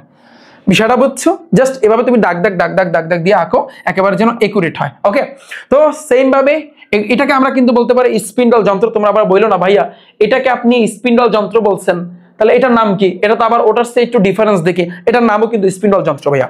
এটা মাথায় রাখবা যে পুরোটার নাম কি? পুরোটার নাম হয়েছে কিন্তু তোমার স্পিন্ডল যন্ত্র, রাইট? স্পিন্ডল যন্ত্র। একটু দেখো, ক্লাস দেখতে দেখতে তোমার নামগুলো এমনিতে মুখস্থ হয়ে যাবে। আর এই যে এক একটা দাগ, এগুলোকে আমরা কি বলতে পারি ভাইয়া? স্পিন্ডল তন্তু, বা এগুলোকে আমরা আরেকটা নাম আছে কি? আকর্ষণ তন্তু কিন্তু ভাইয়া তুমি বলতে পারো। আর দুই পাশে কিন্তু মেরু। এখন দেখো যেখানে কিন্তু ক্রোমোজোমগুলো কিরকম ছিল, আগে কিন্তু ক্রোমোজোমগুলো দেখো একটু ভালো করে দেখো, এই যে ক্রোমোজোম এখানে ছিল, আবার ধরো এখানে ছিল, তাই না? বিভিন্ন জায়গায় ছিল। এখন এই ক্রোমোজোমগুলো একেবারে ঠিক মিডল বরাবর আসবে, এই পয়েন্টে ভাইয়া আসবে, এইভাবে আসবে ভাইয়া, এইভাবে আসবে। এই যে ক্রোমোজোমগুলো এভাবে আসবে। তুমি বলবা যে ভাই আমি কিন্তু বলতে পারি যে সেন্ট্রোমিয়ার ক্রোমাটিড, ওটা বলবা না, যেহেতু পুরাটাকে বলা হয় ক্রোমোজোম, তুমি ক্রোমোজোম পাবা। তাই ক্রোমোজোমগুলা ওরা কোন জায়গায় আসবে? মিডল পয়েন্টের নাম কি? বিষুবীয় অঞ্চল বা ইকুয়েটর। তাহলে এটার নাম হয়েছে কিন্তু ভাইয়া, এই যে মাঝখানে এটার নাম হয়েছে কিন্তু বিষুবীয় অঞ্চল। শেষ, কাজ শেষ। তাহলে দেখো ইটস ভেরি সিম্পল। আমরা যদি একটু সহজে ভাবি, আমরা যদি ব্যাখ্যায় যদি বলি যে ভাইয়া কি হয় এই পর্যায়ে, লেখো তো এই পর্যায়ে শুরুর দিকে যেটা হয়, তো আমাদের একটু দেখো শুরুর দিকে তুমি একটু ভাবো যে ভাইয়া আগে কিন্তু এই যে দুই মেরু বিশিষ্ট বা দুই প্রান্ত বিশিষ্ট স্পিন্ডল যন্ত্রের কিন্তু সৃষ্টি হয়েছে, তাই না? এখনো কিন্তু সেই স্পিন্ডল যন্ত্র। তাহলে এখানে কি আবার অ্যাগেইন লেখার দরকার আছে যে স্পিন্ডল যন্ত্র সৃষ্টি হয়? না। তাহলে তুমি কি লিখবা যে এই পর্যায়ে শুরুর দিকে ভাইয়া এই যে স্পিন্ডল যন্ত্রটা আছে, হ্যাঁ, তো এটা লেখো স্পিন্ডল যে যন্ত্র, তো এই স্পিন্ডল যন্ত্রের ভাইয়া বিষুবীয় অঞ্চলে এটা লিখতে হবে। তো বিষুবীয় অঞ্চলে, তো বিষুবীয় অঞ্চলে কি হয় ভাইয়া? বিষুবীয় অঞ্চলে তোমার হচ্ছে এই যে ক্রোমোজোম গুলা অবস্থান করে, এগুলাকে বলা হয় তোমার ক্রোমোজোম। মনে আছে? এগুলাকে আমরা কি বলতে পারি ভাইয়া? ক্রোমোজোম। আবার ভুলা যাইও না, দেখো বলবো যে ভাই আপনি তো লেখেন নাই, এগুলাকে কি বলে ভাইয়া? ক্রোমোজোম। একটু মাথায় রাখবা, ক্রোমোজোম। যে ক্রোমোজোমের কি থাকে, এই যে আমরা কিন্তু আগেই শিখেছি যে ক্রোমোজোমের একটা বিন্দু থাকে মাঝখানে, যেটার নাম হচ্ছে সেন্ট্রোমিয়ার, এবং দুইটা আলাদা হয়ে যায়, এই দুইটাকে আমরা বলতে পারি ক্রোমাটিড। অর্থাৎ এই একটা ক্রোমাটিড, এই একটা ক্রোমাটিড, রাইট? আচ্ছা, আমি আশা করি তোমরা বুঝছো। তাহলে দেখো এটা লাগবে যে বিষুবীয় অঞ্চলে অবস্থান করে। ওকে, এতটুকু বুঝছো? আচ্ছা, এরপর আর কি, আর মোটামুটি আর তেমন কিছু লাগে না, জাস্ট তুমি এইটা আপাতত দেখো। তো এরপরে আমরা যদি এখান থেকে একটু চিন্তা করি ভাইয়া, দেখো তো মেটাফেজ পর্যায়ে সেম ভাবে এই পর্যায়ে অর্থাৎ সব ক্রোমোজোম স্পিন্ডল যন্ত্রের বিষুবীয় অঞ্চলে, ওই যে মানে দুই মেরুর মাঝখানে, এটাকে বলা হয়, আমরা বলতে পারি বিষুবীয় অঞ্চলে অবস্থান করে, এবং প্রতিটা ক্রোমোজোমের সেন্ট্রোমিয়ার বিষুবীয় অঞ্চলে এবং বাহু দুটি মেরুমুখী হয়ে অবস্থান করে। শোনো, এইখানে একটু কথা আছে যে বাহু দুটি মানে এখানে মেরুমুখী হয়ে অবস্থান করা বলতে বোঝাচ্ছে তোমার এই যে লাঠি ঠ্যাঙ্গার মতো দেখতে পারতেছো না, এই যে এটা কিন্তু মেরুমুখী, অর্থাৎ মেরুর দিকে, এই দিকে এবং এই দিকে, দেখো না, মেরুমুখী হয়ে কিন্তু অবস্থান করছে। এই জিনিসটা একটু যদি পারো একটু লিখে দেবা। ওকে, তাহলে আমরা এটা কি লিখতে পারি যে ভাইয়া ক্রোমোজোমের সেন্ট্রোমিয়ার বিষুবীয় অঞ্চলে এবং বাহু দুইটি মেরুমুখী হয়ে অবস্থান করে। তাহলে তুমি লিখবা যে ভাইয়া যে ক্রোমোজোমের এই পর্যায়ে ক্রোমোজোমের এই মাঝখানে যে থাকে, খুব খেয়াল করবা, মাঝখানে যে থাকে, ওটাকে আমরা কি বলতে পারি ভাইয়া? সেন্ট্রোমিয়ার। তাহলে সেন্ট্রোমিয়ারটা কোথায়? বিষুবীয় অঞ্চলে থাকে, এই মাঝখানে যারা থাকে। তাহলে তুমি লিখবা যে ক্রোমোজোমের সেন্ট্রোমিয়ার কোথায় থাকে ভাইয়া? বিষুবীয় অঞ্চলে থাকে, হ্যাঁ। তাহলে বিষুবীয় অঞ্চলে থাকে, ভালো কথা, কারণ বিষুবীয় অঞ্চলে মাঝখানে। কিন্তু ওই যে লাঠি ঠ্যাঙ্গার মতো যে আছে, যেগুলোকে আমরা বলতে পারি ক্রোমাটিড, কিন্তু ক্রোমাটিড গুলা ওরা দেখো এই মেরুর দিকে তাকায় রয়েছে, আবার এই পাশেরটা এই মেরুর দিকে তাকাই রয়েছে। কিন্তু লাগবা কিন্তু কি ভাইয়া? ক্রোমাটিড গুলো তোমার মেরুমুখী হয়ে অবস্থান করে, মানে মেরুর দিকে তাকায়া থাকে। তাহলে মেরুমুখী হয়ে অবস্থান করে, এটা মাথায় রাখবা ভাইয়া, অবস্থান করে। বিষয়টা ক্লিয়ার? আমি তোমাদের বুঝাইতে পারছি? হ্যাঁ, একটু কঠিন লাগছে না? একটু তো কঠিন লাগবে। দেখো, তাহলে আমাদের অলরেডি 3টা পর্যায়ে আমাদের ডান। এরপর আসে কিন্তু ভাইয়া 4 নাম্বার পর্যায়ে। তাহলে প্রোফেজ, প্রোমেটাফেজ, এবার হইছে মেটাফেজ, এন্ড দেন হইছে অ্যানাফেজ। তো অ্যানাফেজে যেটা হয়, খুব ইন্টারেস্টিং পয়েন্ট, দেখো তো আমরা এখন শিখবো হচ্ছে কিন্তু অ্যানাফেজ। দেখো 4 নাম্বারে, তো অ্যানাফেজের পর আরেকটা থাকবে, তাহলে আমাদের ফুল কভার। তো অ্যানাফেজে কি হয় বলো তো? ওই সেম ভাবে আমাদের কি ছিল, এভাবে কিন্তু আমাদের দাগ দিতে হবে, সেম ভাবে আবার এখানে কিন্তু আমাদের দাগ দিতে হবে, আবার এইভাবে আমরা দাগ দিলাম, এবং মাঝখান দিয়ে আরেকটা কিন্তু এভাবে ঘরের মতো দিতে হবে। এবার আমাদের প্রথমে স্পিন্ডল যন্ত্র, ওই যে স্পিন্ডল যন্ত্র, তো স্পিন্ডল যন্ত্র তুমি যেভাবে দাও অসুবিধা নাই, তুমি এভাবে দিতে পারো, অথবা আমি এভাবেই দিই, আমি এভাবে দিতে ভালো লাগে আমার, বুঝছো? আমি এভাবেই দিলাম, তোমরা যেভাবে দাও, ঠিক আছে? এই যে স্পিন্ডল যন্ত্রটা কিন্তু আমি দিয়ে দিলাম। এখন এইখানে তুমি খেয়াল করো যে ভাইয়া ওই যে এখানে কাহিনী কি হয়, পুরোটা কিন্তু স্পিন্ডল যন্ত্র, এক একটাকে বলা স্পিন্ডল তন্তু না, আবার নতুন করে শিখানো লাগবে। আমি আশা করি এখন তোমাদের ক্লিয়ার হয়ে গেছে।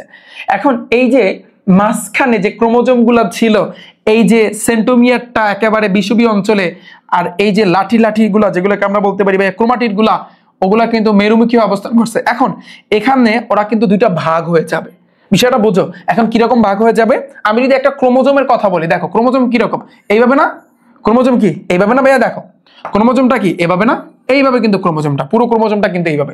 এখন এই ক্রোমোজোমকে তুমি ভাগ করে দাও ভাইয়া, এই ক্রোমোজোমটাকে তুমি ভাগ করে দাও, যেমন এই পাশ একেবারে মাঝখান দিয়ে কাটো। তো মাঝখান দিয়ে যদি তুমি কাটো, সাপোজ ভাইয়া তুমি চিন্তা করো, তুমি যদি মাঝখান দিয়ে কাটো, তাহলে এই অর্ধেক এই পাশে, এই অর্ধেক মানে আলাদা হয়ে যাবে। কিভাবে? এইভাবে কিন্তু আলাদা হয়ে যাবে, এই যে এইভাবে কিন্তু আলাদা হয়ে গেল যখন তুমি মাঝখান দিয়ে কাটবা। তো ঠিক সেম ভাবে এই যে পয়েন্টগুলো তুমি দেখতে পাচ্ছ, বিষুবীয় অঞ্চলে যে পয়েন্টগুলো ছিল, তো এই বিন্দুতে এই জায়গাতে বৈশা ওরা কিন্তু ভাগ হয়ে যাবে। তাহলে ভাগ হয়ে ভাগ হয়ে, তো এই পাশটা ধরো এই এই অংশটা তোমার কোন দিকে যাবে, এই দিকে যাবে, এই যে এইভাবে কিন্তু হবে, এইভাবে হবে এই অংশটা এইভাবে, আবার এই অংশটা এইভাবে, আবার এই অংশটা এইভাবে, আবার এই অংশটা এইভাবে। বিষয়টা তুমি বুঝো, যখন ওরা ভাগ হয়ে যাবে তখন কিন্তু এরকম হবে, এই যে এরকম, ঠিক এরকম, রাইট? তাহলে তুমি চিন্তা করো, আবার এই পাশেও এই যে অর্ধেক অর্ধেক, এই অর্ধেক কই যাবে, এই অর্ধেক আবার এই দিকে বিপরীত দিকে, এই যে বিপরীত দিকে এইভাবে, আবার এইভাবে, আবার এইভাবে, আবার এইভাবে, আবার এইভাবে, আবার এইভাবে, আবার এইভাবে, এই যে দেখো ভাগ ভাগ ভাগ ভাগ ভাগ ভাগ হয়ে গেল। তো তুমি বিষয়টা বুঝো যে এটা কিন্তু একটা ক্রোমোজোম ছিল আগে, দেখো আগে কিন্তু একটা ক্রোমোজোম ছিল, এখন এটা ভাগ হয়ে গেছে। ভাগ হয়ে গেছে, কি ভাগ হয়েছে? দুইটা ক্রোমাটিড ছিল, এই ক্রোমাটিড দুইটা ভাগ হয়ে গেছে।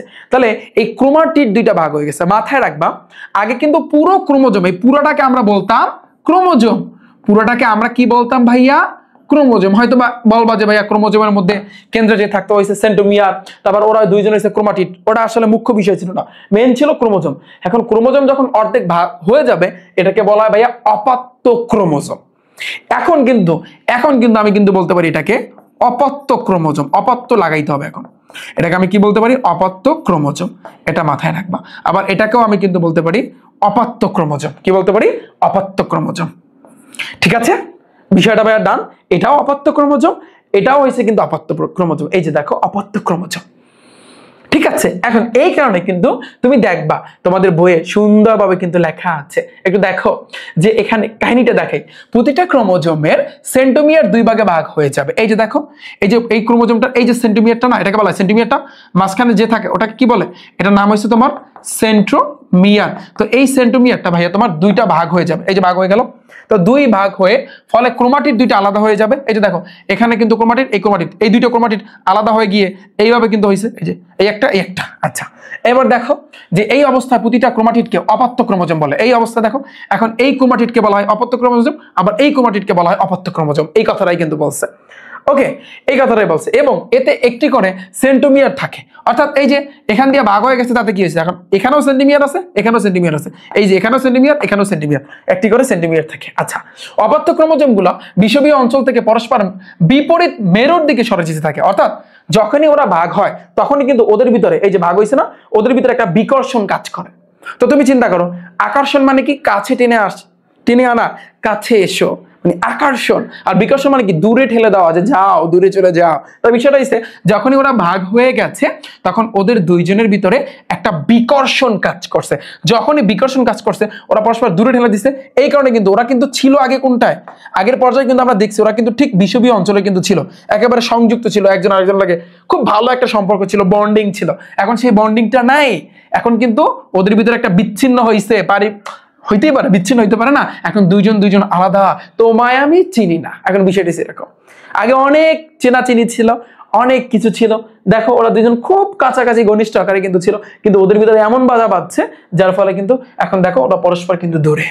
তো ইন্টারেস্টিং পয়েন্ট হচ্ছে তৃতীয় অধ্যায়ে যখন তুমি ভাইয়া এই যে কোষ বিভাজনে মাইটোসিসের পর্যায় নিয়ে যখন তুমি পড়বা, তৃতীয় অধ্যায় একটা মজার জিনিস পাবা, যে তুমি দেখবা একটা পর্যায়ে ওদের ভিতরে খুব মোহাব্বত, খুব ভালোবাসা, দুইজন খুব কাছাকাছি থাকে, তারপর দেখবা আস্তে আস্তে আস্তে আস্তে ওদের ভিতরে ফাটল ধরবে, যার কারণে কিন্তু ওরা পরস্পরের দূরে ঠেলে দিবে একজন আরেকজনকে, এবং একটা পর্যায়ে দূরে সরে যাবে। কি শিখলা তাহলে তুমি কি শিখলা? যদি নিজেদের ভিতরে ভাঙ্গন সৃষ্টি হয়, যদি ভাঙ্গন সৃষ্টি হয়, তাহলে ওই ভাঙ্গনটা কিন্তু আর জোড়া লাগানো সম্ভব না, আস্তে আস্তে কিন্তু ফাটল ধরলে ওরা কিন্তু দূরে সরে যাবে। এটাই কিন্তু আমরা এই তৃতীয় অধ্যায় থেকে শিখতে পেরেছি। ওকে, তো আমি আশা করি তোমরা সবাই বুঝতে পেরেছো। তো এই আর কি ওভারঅল বিষয়টা। তো এখন আমি যদি ব্যাখ্যায় যদি বলি, এই সেম ভাবে যে অর্ধেক যাইবে এক মেরুর দিকে, বাকি অর্ধেক বিপরীত মেরুর দিকে, যখন ভাইয়া এই অপত্য ক্রোমোজোম গুলা, এগুলাকে আমরা কি বলতে পারি? এগুলা কিন্তু অপত্য ক্রোমোজোম, এটা মাথায় রাখবা ভাইয়া, এগুলাকে আমরা বলতে পারি যে অপত্য ক্রোমোজোম, অপত্য ক্রোমোজোম। তো যখন ভাইয়া এই অপত্য ক্রোমোজোম গুলা, এই যে দেখো অপত্য ক্রোমোজোম গুলা যখন পরস্পরে দূরে চলে যাবে, তখন কিন্তু এদেরকে ইংরেজি অক্ষর আছে, ইংরেজি কিছু অক্ষর আছে, যেমন ভি, যেমন ফর এক্সাম্পল তুমি দেখো ভাইয়া এখানে তাকাও, তখন কিন্তু ওদেরকে ভি আকৃতি, এল আকৃতি, জে আকৃতি, আই আকৃতির মতো দেখাবে, কোনোটা ভি এর মতো, মাথায় রাখবা। তখন কোনোটা এই অপত্য ক্রোমোজোম গুলা কোনোটা কিন্তু ভাইয়া ভি এর মতো দেখাবে, এল এর মতো দেখাবে, জে এর মতো দেখাবে, আবার আই এর মতো দেখাবে। এখন এগুলোর কিন্তু এক একটা নাম আছে। শোনো, এটা তোমাদের বইয়েই দেওয়া আছে, দেখো যে কোনোটা বি এর মতো, কোনোটা এল এর মতো, কোনোটা আই এর মতো, কোনোটা জে এর মতো, কিন্তু ভাইয়া এই অপত্য ক্রোমোজোম, শুধু ক্রোমোজোম না, অপত্য ক্রোমোজোম গুলা কিন্তু দেখাবে। তো যেটা বি, এটাকে আমরা বলতে পারি মেটাসেন্ট্রিক। এটার নাম কি ভাইয়া? তাহলে এটার নাম কি? মেটাসেন্ট্রিক। মেটাসেন্ট্রিক, এটা মাথায় রাখবা। এবার আসি কিন্তু যেটা এল ভাইয়া, যেটা এল, এটার নাম হচ্ছে কিন্তু সাবমেটাসেন্ট্রিক। এটার নাম হচ্ছে সেন্ট্রিক, এখানে ঝপালা হবে। এবার আসছে কি? সাবমেটাসেন্ট্রিক। সাবমেটাসেন্ট্রিক। আচ্ছা ভাইয়া, যেটা জে, একটু মুখস্থ করো, মুখস্থ করো, এমসিকিউ তে থাকবে। অ্যাক্রোসেন্ট্রিক, এটার নাম হচ্ছে কি? অ্যাক্রোসেন্ট্রিক ভাইয়া, অ্যাক্রোসেন্ট্রিক, অ্যাক্রোসেন্ট্রিক। ওকে, এবার দেখো পরেরটা কি ভাইয়া? টেলোসেন্ট্রিক। পরেরটা কি? আমি কিন্তু বলতে পারি যেটা আই, এটার নাম হচ্ছে কি? টেলোসেন্ট্রিক। ভাইয়া কি? টেলোসেন্ট্রিক। ভাইয়া ডান? এতটুকু ওভারঅল ডান। যে মাথায় রাখবা, যখন ওরা পরস্পরে কিন্তু অনেকটা দূরে সরে যাবে, তখন কিন্তু ওদের এই যে এগুলাকে আমরা বলতে পারবো অপত্য ক্রোমোজোম। এই অপত্য ক্রোমোজোমের নাম মানে এগুলা ইংরেজিতে দেখতে ভি এর মতো, কোনোটা কোনোটা এল এর মতো, কোনোটা জে এর মতো, কোনোটা আই এর মতো। তো এগুলোর নাম হচ্ছে মেটাসেন্ট্রিক, সাবমেটাসেন্ট্রিক, অ্যাক্রোসেন্ট্রিক এবং আরেকটা হচ্ছে টেলোসেন্ট্রিক নামে আমরা অভিহিত করতে পারি। তো ডান, তাহলে শেষ। তাহলে এখন তাহলে ব্যাখ্যায় কি লাগবা বলো? তো লাগবা কি? এই পর্যায়ে প্রথম দিকে লেখো, এই ফেজ, ফেজ অর্থ কিন্তু পর্যায়। তো এই পর্যায়ের ভাইয়া কি লাগবা? প্রথম দিকে। তো এই পর্যায়ে ভাইয়া তোমার প্রথম দিকে কি হবে? তো এই পর্যায়ে প্রথম দিকে তোমার হচ্ছে এই যে ক্রোমোজোমটা দুই ভাগে বিভক্ত হয়ে যাবে। লেখো তাহলে ক্রোমোজোম, মুখস্থ করো, একটু বারবার তো পড়তে হবে তাই না? ক্রোমোজোম ভাইয়া তোমার দুই ভাগে বিভক্ত হবে। দুই ভাগে কি হয়ে যাবে? বিভক্ত হয়ে যাবে। তাহলে যদি ক্রোমোজোম দুই ভাগে ভাগ হয়ে যায়, এই যে দেখো দুইটা ভাগ হয়ে গেল, তখন এগুলোকে বলতে পারি তখন আমরা অপত্য ক্রোমোজোম। তখন এগুলোর নাম কি? এগুলোর নাম তখন, এগুলোর নাম হবে কি?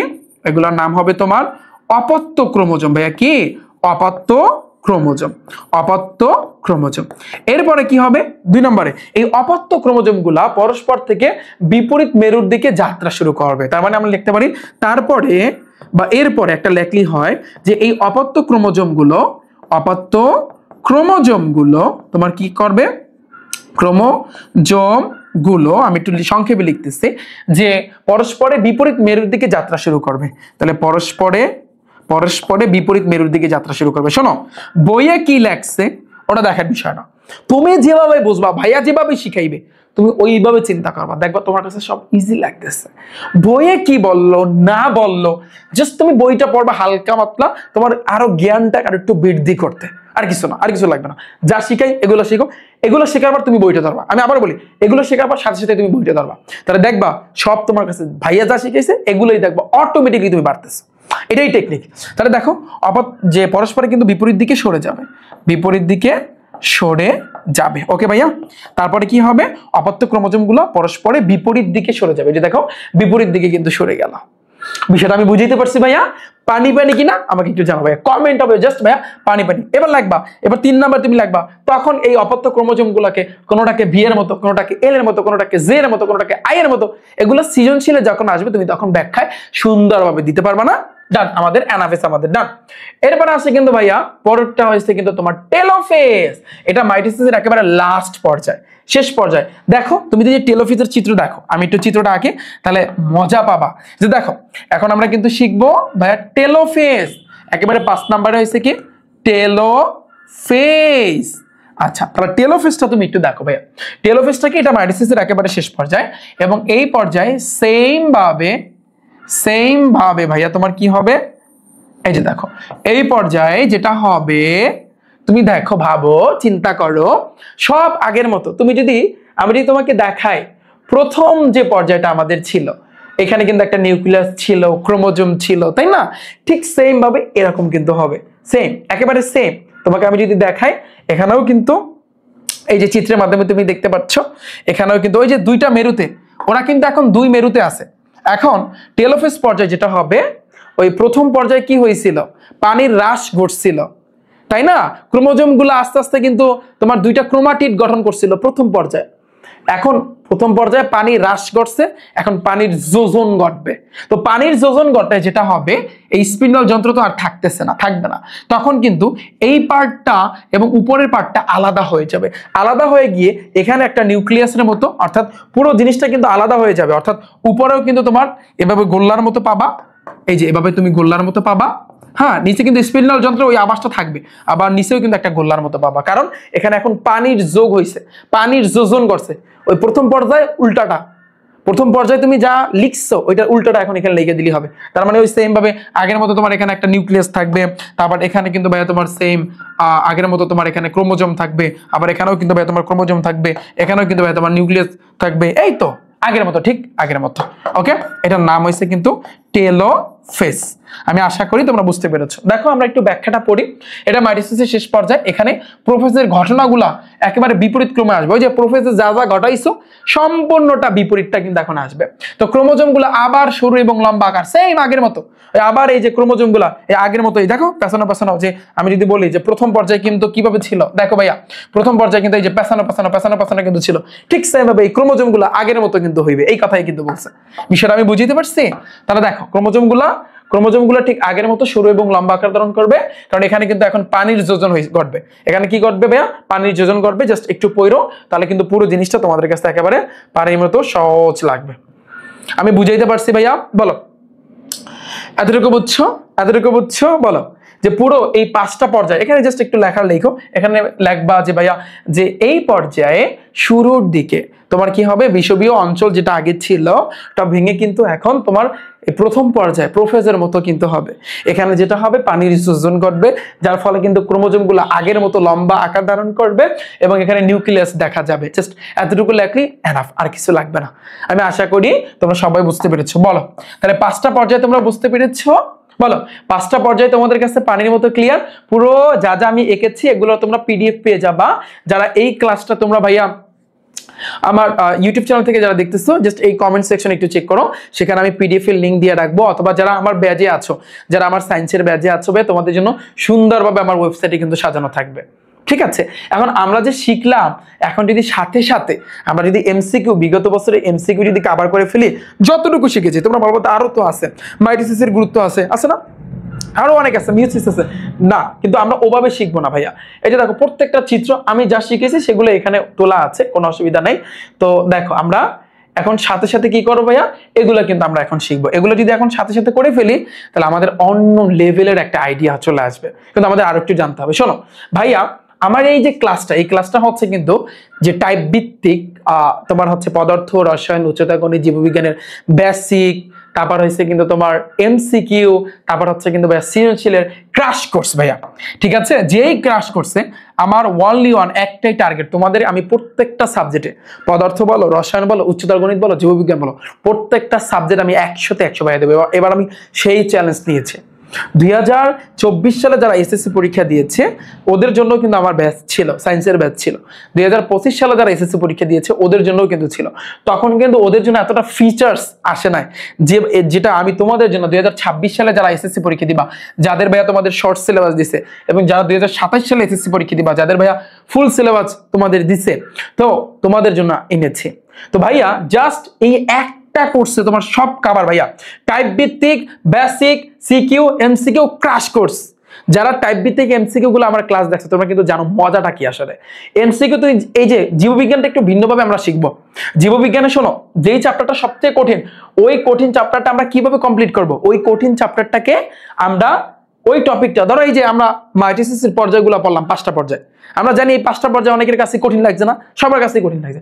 এখন যদি ওই 5টা পর্যায়ে পড়ার পর সাথে সাথে আমি যদি টাইপ ভিত্তিক, যেমন প্রথম টাইপটা হচ্ছে কোষ বিভাজন, আবার দ্বিতীয় টাইপটা হচ্ছে কিন্তু প্রোফেজের, মানে হয়তো বা প্রোফেস বা এরকম, বা 3 নাম্বার টাইপ, 4 নাম্বার টাইপ, আবার প্রোমেটাফেস, মিটাফেস, আমরা যদি টাইপ অনুযায়ী এখন এমসিকিউ গুলো সাথে সাথে করি, তাহলে আমরা কিছুক্ষণ আগে যা শিখেছি অটোমেটিকলি কিন্তু আমাদের মাথায় কিন্তু ব্রেনটে চলে আসবে।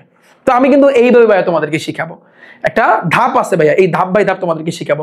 সো তোমরা ইচ্ছা করলে কিন্তু ভাইয়া আমার এই ক্র্যাশ কোর্সে ভর্তি হইতে পারো। জাস্ট আমি তোমাকে চ্যালেঞ্জ দিলাম, বাংলাদেশের ভিতরে সেরা কোর্স ভাইয়া এই যে রিফাত ভাইয়া টাইপ ভিত্তিক বেসিক, সিকিউ, এমসিকিউ ক্র্যাশ কোর্সটা তোমার হবে, সেরা কোর্স হবে। বিকজ তুমি ক্লাস দেখো, ক্লাস দেখলে তুমি বুঝতে পারবে যে না, এই যে উচ্চতর গণিতের আমি ক্লাস নিচ্ছি, যারা ক্লাস দেখছো তোমরা বুঝতে পারছো যে ভাইয়া কিভাবে শিখায়। গণিতের যারা ক্লাস যারা দেখছো সেট ফাংশনের উপর আমি 3টা ক্লাসে কিন্তু ফুল কভার করে দিছে। আমি কিভাবে শিখাই, জাস্ট তোমাকে আমি একটা কথা বলি, তুমি আমার কাছে পড়ো আর যার কাছেই পড়ো ভাইয়া, জাস্ট তুমি দেখবা যে কে কিরকম বুঝায়, কে কতটা বুঝাইতে পারে। তুমি আমার কাছে যদি তুমি ভালো না বুঝতে পারো, কেন আমার কাছে পড়বা? আমি কি তোমাকে আমি বলছি যে আমার কাছে না বুঝলে তোমার ভর্তি হইতে হইবে? জীবনেও না। অলওয়েজ আমি সবসময় একটা কথা বলি, যে টিচার যতটা তোমাকে ভালোভাবে বুঝাইতে পারবে, যতটা তোমার মাথার ভিতরে ঢুকিয়ে দিতে পারবে, তুমি তার কাছে পড়বা। এটাই আমার বরাবর মতো সাজেশন থাকে। কারণ যার কাছে বুঝো না, তার কাছে যদি সারা দিন সারা বছরও যদি পড়ো, লাস্ট পর্যায়ে তুমি যা দেখবা তোমার একটা ধাকল পড়বে, ওই ধাকলটা আর তুমি সামলাইতে পারবে না, তখন হায় হায় করবা। তখন কিন্তু পরীক্ষার আগে ওই যে ক্লাস, এটা ক্লাস, ওটা ক্লাস, মানে তখন সব হ জ ব র ল হয়ে যাবে। তো এই জন্য আমি বলি যে আগে থেকে তোমার ডিসিশন নিতে হবে যে কে ভালো পড়ায়, কার কাছে পড়লে একেবারে তোমার মাথার ভিতরে ঢুকে, এটা তোমার চিন্তা করতে হবে। তো তোমরা যা এখানে দেখো, এই কোর্সে আমি যদি আরেকটু বলি যে কি কি থাকতেছে ভাইয়া, পদার্থ, রসায়ন, উচ্চতর গণিত, জীববিজ্ঞান। প্রথমে থাকবে ভাইয়া বেসিক ক্লাস, এই যে দেখো আমি বেসিক ক্লাস কিন্তু করাইলাম মানে বই থেকে। এরপর সেকেন্ড ক্লাসটা থাকবে ভাইয়া টাইপ ভিত্তিক এমসিকিউ, ওয়ান শট এমসিকিউ প্রায় 1000-এর মতো, অর্থাৎ পদার্থ বিজ্ঞানে আমি তোমাদের 1000 এমসিকিউ করাবো, রসায়নে 1000, উচ্চতর গণিতে 1000, জীববিজ্ঞানে 1000। তাহলে 4টা সাবজেক্টে ওভারঅল 4000 আমরা এমসিকিউ করবো। সহজ কথা হচ্ছে, যারা 2026 সালে এসএসসি পরীক্ষা দেবে এবং 27 সালে, তুমি যদি স্কুলের ভিতরে টপে থাকতে চাও বা মাদ্রাসার ভিতরে যদি টপে থাকতে চাও, আবার বোর্ডে যদি তুমি টপে থাকতে চাও, একেবারে টপ লেভেলে যদি থাকতে চাও, তাহলে ভাইয়ার এই কোর্সে তোমার ভর্তি হইতেই হবে। কারণ এমন ফিচার্স ভাইয়া তোমাদের জন্য আনছি যে আমি গতবারে, ওরা এখন বলতেছে ভাইয়া কেন আমাদের জন্য আনেননি, ওরা আমাকে এখন বলতেছে, রাগ করে বলতেছে কেন এরকম আপনি আমাদের জন্য আনেননি। ইনশাল্লাহ এইবার তোমরা পাবা, তোমরা এটা প্রুফটা পেয়ে যাবা। তোমরা ক্লাস দেখো, শোনো, ক্লাস আগে দেখবা, দেখাবার তুমি ভর্তি পাবা। তোমাকে আমি এখন বলছি তুমি এখন ভর্তি হবা কেন, তুমি আমার আগে ক্লাস দেখবা, দেখে যদি বুঝো না ভালো বুঝায় তাহলে ভর্তি হবা, আর যদি বুঝো না ভালো বুঝে না তাহলে ভর্তি হওয়ার আদৌ কোনো দরকার নাই, কারণ এখানে কোনো জোর জবরদস্তি ভাইয়া নাই। এবার থাকে কি ভাইয়া টাইপ ভিত্তিক সিকিউ, মানে সৃজনশীল অনশট সিকিউ প্রায় 340টা করাবো, পদার্থে 340টা, রসায়নে 340টা, প্রত্যেকটা সাবজেক্টে। এবার বোর্ড কোশ্চেন প্র্যাকটিস, যেটা আমরা কিন্তু ওই যে কি বলে টেস্ট পেপার সলভিং, যেটা কিন্তু আমরা টেস্ট পরীক্ষার পরে কিন্তু ইনশাআল্লাহ শুরু করবো। তুমি যদি বলো ভাই আমি টেস্ট পরীক্ষার পরে আপনার ক্লাসটা দিতেছি, কোনো অসুবিধা নাই, তুমি যে কোনো টাইমে ভর্তি হইতে পারো। ভর্তি হয়ে তোমার ক্লাসগুলো সুন্দরভাবে সাজানো থাকবে। অনেকে বলবো যে ভাইয়া ক্লাসগুলো কতদিন থাকবে, সুন্দরভাবে ভাইয়া একেবারে 2027 সালের এসএসসি পরীক্ষা পর্যন্ত থাকবে, একেবারে এসএসসি পরীক্ষার শেষ পর্যন্ত থাকবে, কোনো অসুবিধা নেই। ইউটিউবে থাকবে সাজানো, যে ক্লাসগুলো তুমি যে কোনো টাইমে অফলাইনে ডাউনলোড দিয়ে দেখতে পারো, যেমন অফলাইনে আমরা কার্টুন বা ছবি টবি ডাউনলোড দিয়ে দেখি না, সেইভাবে দেখতে পারবা যারা ভর্তি হবা। প্রতিদিন এমসিকিউ পরীক্ষা দিয়ে নিজেকে যাচাই করতে পারবা। ধরো আজকে আমি এমসিকিউ নিলাম, এই এমসিকিউর জন্য তোমাদের পরীক্ষার ব্যবস্থা থাকবে, আমি কিছুদিন পর লঞ্চ করতেছি। তো পরীক্ষা দিয়া যখন যে টপিকটা পড়াবো ওই টপিকটার সাথে সাথে তুমি পরীক্ষা দিবা বা এমসিকিউ একটু পড়া। যেমন আমি এই চ্যাপ্টার যদি আমি কমপ্লিট করি, তাহলে এটা কমপ্লিট করার পর তুমি বই থেকে একটু পড়বা ঠান্ডা মাথায়, এবার ভাইয়া যে এমসিকিউ পড়াইছে ওগুলো একটু পড়বা, এবার তুমি পরীক্ষা দিতে যাবা, তোমাকে একটা টাইম দেবো, ওই টাইমের ভিতরে পরীক্ষা দিবা, তুমি যাচাই করতে পারবা যে না তুমি আসলে কতটুকু আগাইতে পেরেছো এবং কতটুকু তুমি ভাইয়া বুঝতে পেরেছো। আমার কথা বুঝতে পেরেছো? আমার কথা ক্লিয়ার? আচ্ছা, এবার দেখো এমসিকিউ, সিকিউ, পিডিএফ, এই যে যা পড়াইলাম এতক্ষণ পর্যন্ত সম্পূর্ণ পিডিএফ তোমরা পাবা এবং দাগানো বইয়ের পিডিএফ কিন্তু ভাইয়া পাবা। ওকে, কোর্সের ফি 4 সাবজেক্টের কোর্সের ফি মাত্র 1020 টাকা, আর কোনো টাকা দিতে হবে না, আর কোনো ভাইয়া টাকা দিতে হবে না। 1020 টাকায় তোমার 4টা সাবজেক্ট ভাইয়া ফুল কমপ্লিট। তুমি চিন্তা করে দেখো, এখন অনেকে বলবে আমি 3 সাবজেক্ট পড়তে চাই, আমি কৃষি নিছি, অসুবিধা নাই, 3 সাবজেক্টের জন্য কোর্সের ফি হচ্ছে মাত্র 820 টাকা। এখন তুমি বলবা যে ভাইয়া কিভাবে আমি ভর্তি হতে পারি? ভর্তি হওয়ার জন্য ভাইয়া তোমার ফোনের ভিতরে একটা ক্রোম ব্রাউজার আছে না ভাইয়া?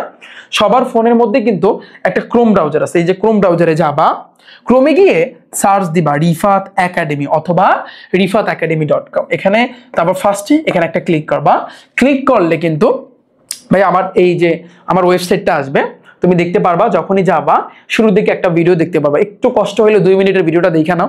এটা দেখলে বুঝতে পারবা যে তুমি কিভাবে ভর্তি হবা, কিভাবে টাকা পাঠাবা, কিভাবে ক্লাসগুলা পাবা, সবকিছু কিভাবে গ্রুপে অ্যাড হবা। এবার একটু নিচের দিকে যাবা, নিচের দিকে গেলে ভাই তুমি দেখতে পারবা লেখা আছে কি এসএসসি 26 এবং 27 লেখা আছে, দেখতে পাচ্ছ। এখানে দেখো physics, chemistry, biology, higher math, যারা 4 সাবজেক্টে ভর্তি হতে চাও তোমরা এইটার উপরে ক্লিক করবা, 1020 টাকা। আর যারা ফিজিক্স, কেমিস্ট্রি, শুধু বায়োলজিতে ভর্তি হতে চাও, যাদের হায়ার ম্যাথ নাই, উচ্চতর গণিত যাদের নাই, তোমরা এই 820 টাকা এটা তুমি ভর্তি হতে পারো। আমার কথা বুঝতে পেরেছো? সো আমি আশা করি ভাইয়া তোমরা বুঝতে পেরেছো। এছাড়াও তোমাদের যদি ভর্তি হইতে যদি কোনো সমস্যা, আদৌ যদি কোনো সমস্যা থাকে, তোমরা একটু দেখো, এখানে আমাদের হোয়াটসঅ্যাপ নাম্বার আছে 01749097325, আমাদের হোয়াটসঅ্যাপ নাম্বারে মেসেজ দিয়ে রাখতে পারো। যদি কোনো সমস্যা থাকে আর এছাড়া আমাদের এই দুইটা নাম্বারে সকাল 10টা থেকে বিকাল 4টা পর্যন্ত শুক্রবার বাদে আমাদেরকে কল দিবা, তাহলে আমরা অবশ্যই তোমার সাথে যোগাযোগ করার চেষ্টা করবো, একটু যোগাযোগ করার ট্রাই করবো, তোমার সমস্যা সলভ করে দেওয়া হবে। আমি আশা করি তোমরা বিষয়টা বুঝতে পেরেছো। জাস্ট অনলি অন এই একটা কোর্স, বাংলাদেশের ভিতরে সেরা কোর্স, এই কোর্সে জাস্ট তুমি ভর্তি হলে তোমার ফুল সাবজেক্ট কভার করে দিবে। এবং আরেকটা ইন্টারেস্টিং পয়েন্ট ভাইয়া, এই কোর্সে যারা ভর্তি হবে তোমাদের জন্য আমি ফাইনাল একটা এক্সাম দেবো ভাইয়া, ঠিক আছে? যে ফাইনাল পরীক্ষা ভাইয়া তোমাদের প্রথম পুরস্কার থাকবে ল্যাপটপ, সেকেন্ড পুরস্কার থাকবে স্মার্টফোন, থার্ড পুরস্কার স্মার্ট ওয়াচ, ফোর্থ পুরস্কার হচ্ছে কিন্তু একটা ক্যালকুলেটর। যেই এবং এছাড়াও 5ম থেকে 20তম পুরস্কার থাকবে 500 টাকা করে। তো তুমি যদি এই কোর্সে ভর্তি হও, তুমি ইচ্ছা করলে ল্যাপটপ জিতে নিতে পারো, এবং এইটা ল্যাপটপ এবং স্মার্টফোন আমি তোমাদের নিজের হাতে কিন্তু তোমাদেরকে দিয়ে আসবো ইনশাল্লাহ, ঠিক আছে? সো এই আর কি ওভারঅল বিষয়টা। তো যাই হোক, দেখো আমরা তাহলে এগুলো শিখলাম, এখন আমাদের আরো কিছু সামথিং শিখতে হবে। দেখো এটা মিওসিসে আমরা পরে যাই ভাইয়া, আমাদের আরো কিছু সামথিং শিখতে হবে। কি শিখবা দেখো, তো আমাদের এতটুকু তো ভাইয়া ডান, এগুলো তোমরা পিডিএফ পেয়ে যাবা, কোনো অসুবিধা নেই, সুন্দরভাবে ভাইয়া কিন্তু সাজানো থাকবে। এখন আমাদের আরো কিছু জানতে হবে। আমি যদি তোমাদের বইটা থেকে একটু যদি দেখাই ভাইয়া কি জানতে হবে, এখানে দেখো, যেহেতু আমাদের শেষ পর্যায়ে, তাহলে টেলোফেজ ছিল আমাদের শেষ পর্যায়ে, তাই না? টেলোফেজ পর্যায়ে শেষে বিষুবীয় তলে এন্ডোপ্লাজমিক জালিকা ক্ষুদ্র অংশগুলো জমা হয় এবং এরা মিলিত হয় কোষ প্লেট গঠন করে। এটা একটু পড়বা, এখান থেকে একটু তোমার পড়তে হবে। এবং এখানে কিন্তু বলছে প্রাণীর ক্ষেত্রে, আচ্ছা এখানে অনেক কিছু লাগছে, তোমরা একটু ভাইয়া পড়ে নিবা, ঠিক আছে? একটু পড়বা, এছাড়া আমরা একটু সামনে আলোচনা করবো। এখন দেখো শুরুর দিকে আরেকটা পয়েন্ট আছে ভাইয়া। দেখো আমি যদি তোমাদেরকে বলি যে ভাইয়া ফার্স্টের দিকে আরেকটা পয়েন্ট আছে, ফার্স্টের দিকে কি পয়েন্ট আছে, এই যে মাইটোসিসের পর্যায় নিয়ে যখন আলোচনা করেছি, দেখো ভাইয়া, দেখো মাইটোসিস কোষ বিভাজন একটা অবিচ্ছিন্ন বা ধারাবাহিক প্রক্রিয়া, একটু পড়বা বই থেকে। এই বিভাজনে প্রথমে ক্যারিওকাইনেসিস অর্থাৎ নিউক্লিয়াসের বিভাজন ঘটে। তুমি কিন্তু জানো মাইটোসিসের একেবারে প্রথম যে পর্যায়টা ছিল, যে প্রথম পর্যায়ে নিউক্লিয়াসটা কিন্তু আস্তে আস্তে কিন্তু বড় হইয়া শেষমেশ বিলুপ্ত হয়েছে, মানে নিউক্লিয়াসের বিভাজন ঘটছে, তাই না? তাহলে এটাও কিন্তু সেম, যে এই বিভাজনের প্রথমে ক্যারিওকাইনেসিস, যেটাকে আমরা ইংরেজিতে বলতে পারি ভাইয়া ক্যারিওকাইনেসিস, অর্থাৎ নিউক্লিয়াসের বিভাজন ঘটছে। পরবর্তীকালে সাইটোকাইনেসিস অর্থাৎ সাইটোপ্লাজমের বিভাজন ঘটছে। তাহলে প্রথমে ক্যারিওকাইনেসিস, পরবর্তীতে সাইটোকাইনেসিস। দুটো জিনিস একটু কষ্ট করে মনে রাখো, আমি মিওসিসে তোমাদেরকে এই দুইটার ফুল ডিটেলস আমি তোমাদের বুঝাই দেবো। বিভাজন শুরুর আগে কোষের নিউক্লিয়াসে কিছু প্রস্তুতিমূলক কাজ হয়, এই অবস্থাকে আমরা ইন্টারফেস বলি। প্রস্তুতি বোঝো, যেমন একটা ঘর তুমি সাপোজ বানাইতে চাও, এখন ঘর বানানোর জন্য আগে তোমার প্রস্তুতি নিতে হবে। তোমার কাঠ, তুমি যদি কাঠের ঘর তৈরি করতে চাও, তোমার কাঠ জোগাড় করতে হবে, লোহা জোগাড় করতে হবে, মিস্ত্রি খবর দিতে হবে, টাকা পয়সা জোগাড় করতে হবে। একটা প্রস্তুতিমূলক কাজ আছে না? একটা বিয়ের অনুষ্ঠান যদি চিন্তা করো, ধরো সাপোজ তুমি বিয়ে করবা, সাপোজ এখন বিয়ে করতে চাইলে তোমার কত কিছু ম্যানেজ করতে হবে, একটা প্রস্তুতিমূলক কাজ আছে না? ঠিক সেম ভাবে এই যে কোষের যে বিভাজন ঘটবে, এক্ষেত্রেও কিন্তু ভাইয়া তোমার শুরুর দিকে একটা প্রস্তুতিমূলক কাজ আছে, যেই প্রস্তুতিমূলক কাজের অবস্থাকে আমরা বলতে পারি ভাইয়া ইন্টারফেস পর্যায়। কি পর্যায়? ইন্টারফেস পর্যায়, ঠিক আছে? তো এই আর কি মোটামুটি এতটুকু তোমাদের জানতে হবে। এরপরে থাকতেছে মাইটোসিসের গুরুত্ব বা মাইটোসিস আসলে কি কাজটা করে। আমি ছোট্ট করে একটু টাচ দিব, এবার আমি এমসিকিউতে ডাইরেক্টলি চলে যাব, বাট একটু ছোট্ট করে ভাইয়া টাচ দিতে চাই। আমার ক্লাস কি চলতেছে ভাইয়া? Thank you so much. আচ্ছা এখন দেখো আমি একটু নিচের দিকে যাই, ছোট্ট করে একটু আমি তোমাদের একটা বর্ণনা দেবো যে মাইটোসিস কি কাজ করে। আমরা কিন্তু জানি শুরুর দিকে আরেকটা জিনিস কিন্তু ছিল, ওই যে একটা লাইন আমি তোমাদেরকে বলছিলাম, মনে আছে? অপত্য কোষের ক্রোমোজোম সংখ্যা মাতৃকোষের ক্রোমোজোম সংখ্যার কি মনে আছে?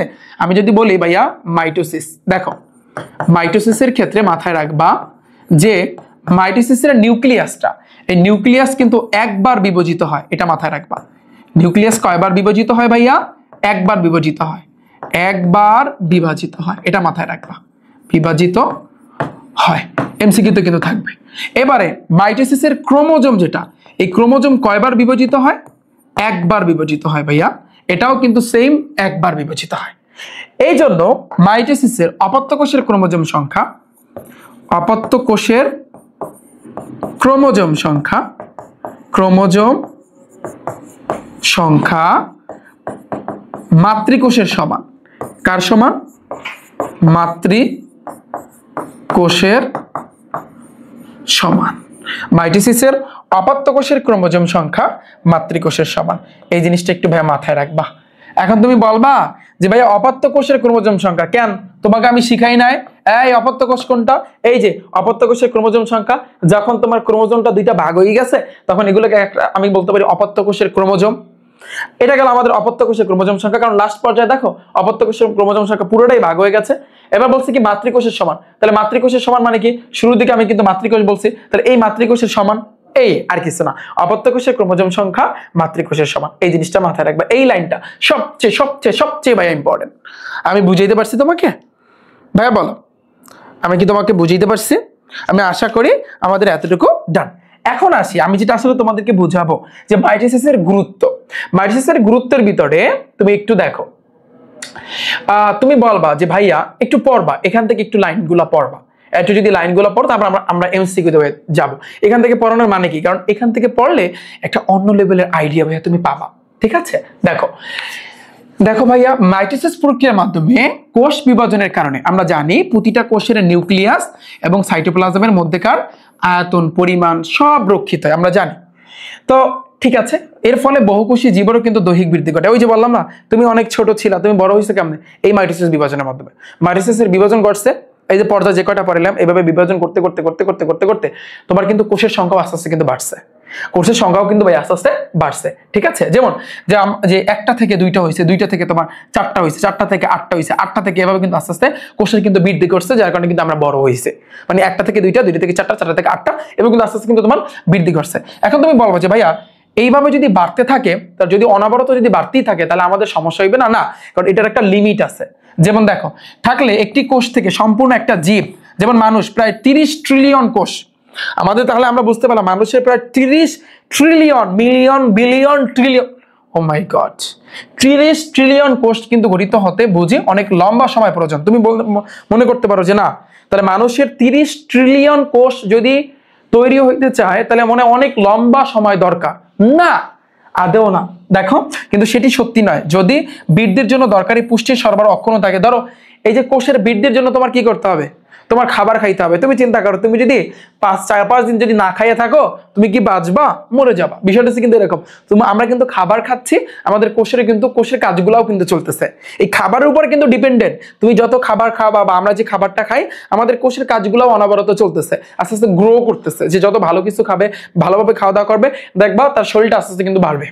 এখন অনেকে বল ভাই আমি তো চিকন, ছোট কাল থেকে আমি তো খাইতে বাড়তেছে না। ওটা আবার অন্য হিসাব, ওটা আবার বাবা মা থেকে বা ওখান থেকে আবার পায়। তো ও ক্ষেত্রে আমরা পরবর্তীতে কিন্তু ভাইয়া এই বিষয়টা নিয়ে আমি আলোচনা করবো। ওকে, তো যাই হোক, এখন একটা জিনিস মাথায় রাখবা, এইখানে তোমরা কিন্তু সবাই শুনেছো, টিউমারের কথা শুনছো না, ক্যান্সারের কথা শুনছো না? এই শব্দগুলো কিন্তু তোমরা শুনছো কিনা বলো?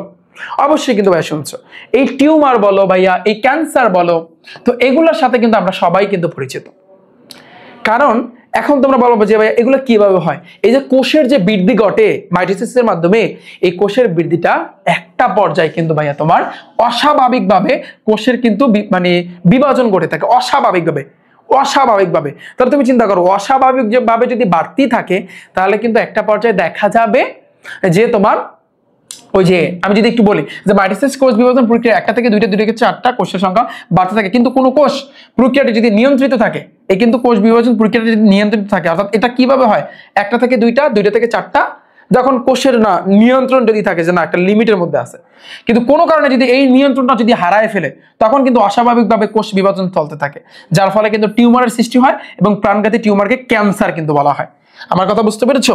ধরো কোষ বাড়তে আছে, আমাদের যে কোষগুলো বা যেটার ইংরেজিতে বলা হয় সেল, এই যে সেলগুলো যে বাড়তেছে একটা লিমিটের মধ্যে আছে, যে না তোমার এই পর্যন্ত গিয়ে থামবে, এবার আবার শুরু করবে। কিন্তু যদি বাড়তি থাকে তাহলে এটাকে বলা হয় অস্বাভাবিক বাড়া। এই অস্বাভাবিক বাড়ার কারণে তোমার কিন্তু ক্যান্সার হইতে পারে, তোমার টিউমার কিন্তু হইতে পারে। বিষয়টা বুঝছো? এখান থেকে একটু যদি তুমি পড়ো তাহলে তুমি অন্য লেভেলে আইডিয়া পেয়ে যাবা। এটা আমি সেকেন্ড ক্লাস, কারণ একটা ক্লাসে সবটুকু কভার করা সম্ভব না, কারণ এখানে যতটুকু তোমাদের পড়াইছে অনেকেই হয়তো বা মাথা এখন বনবন করছে। তো যাই হোক, বনবন আর করবে না। আমরা যদি এখন এমসিকিউ গুলোর দিকে তাকাই, দেখো আচ্ছা আজকের ক্লাসে কি এমসিকিউ তোমাদেরকে করাবো না থাকবে?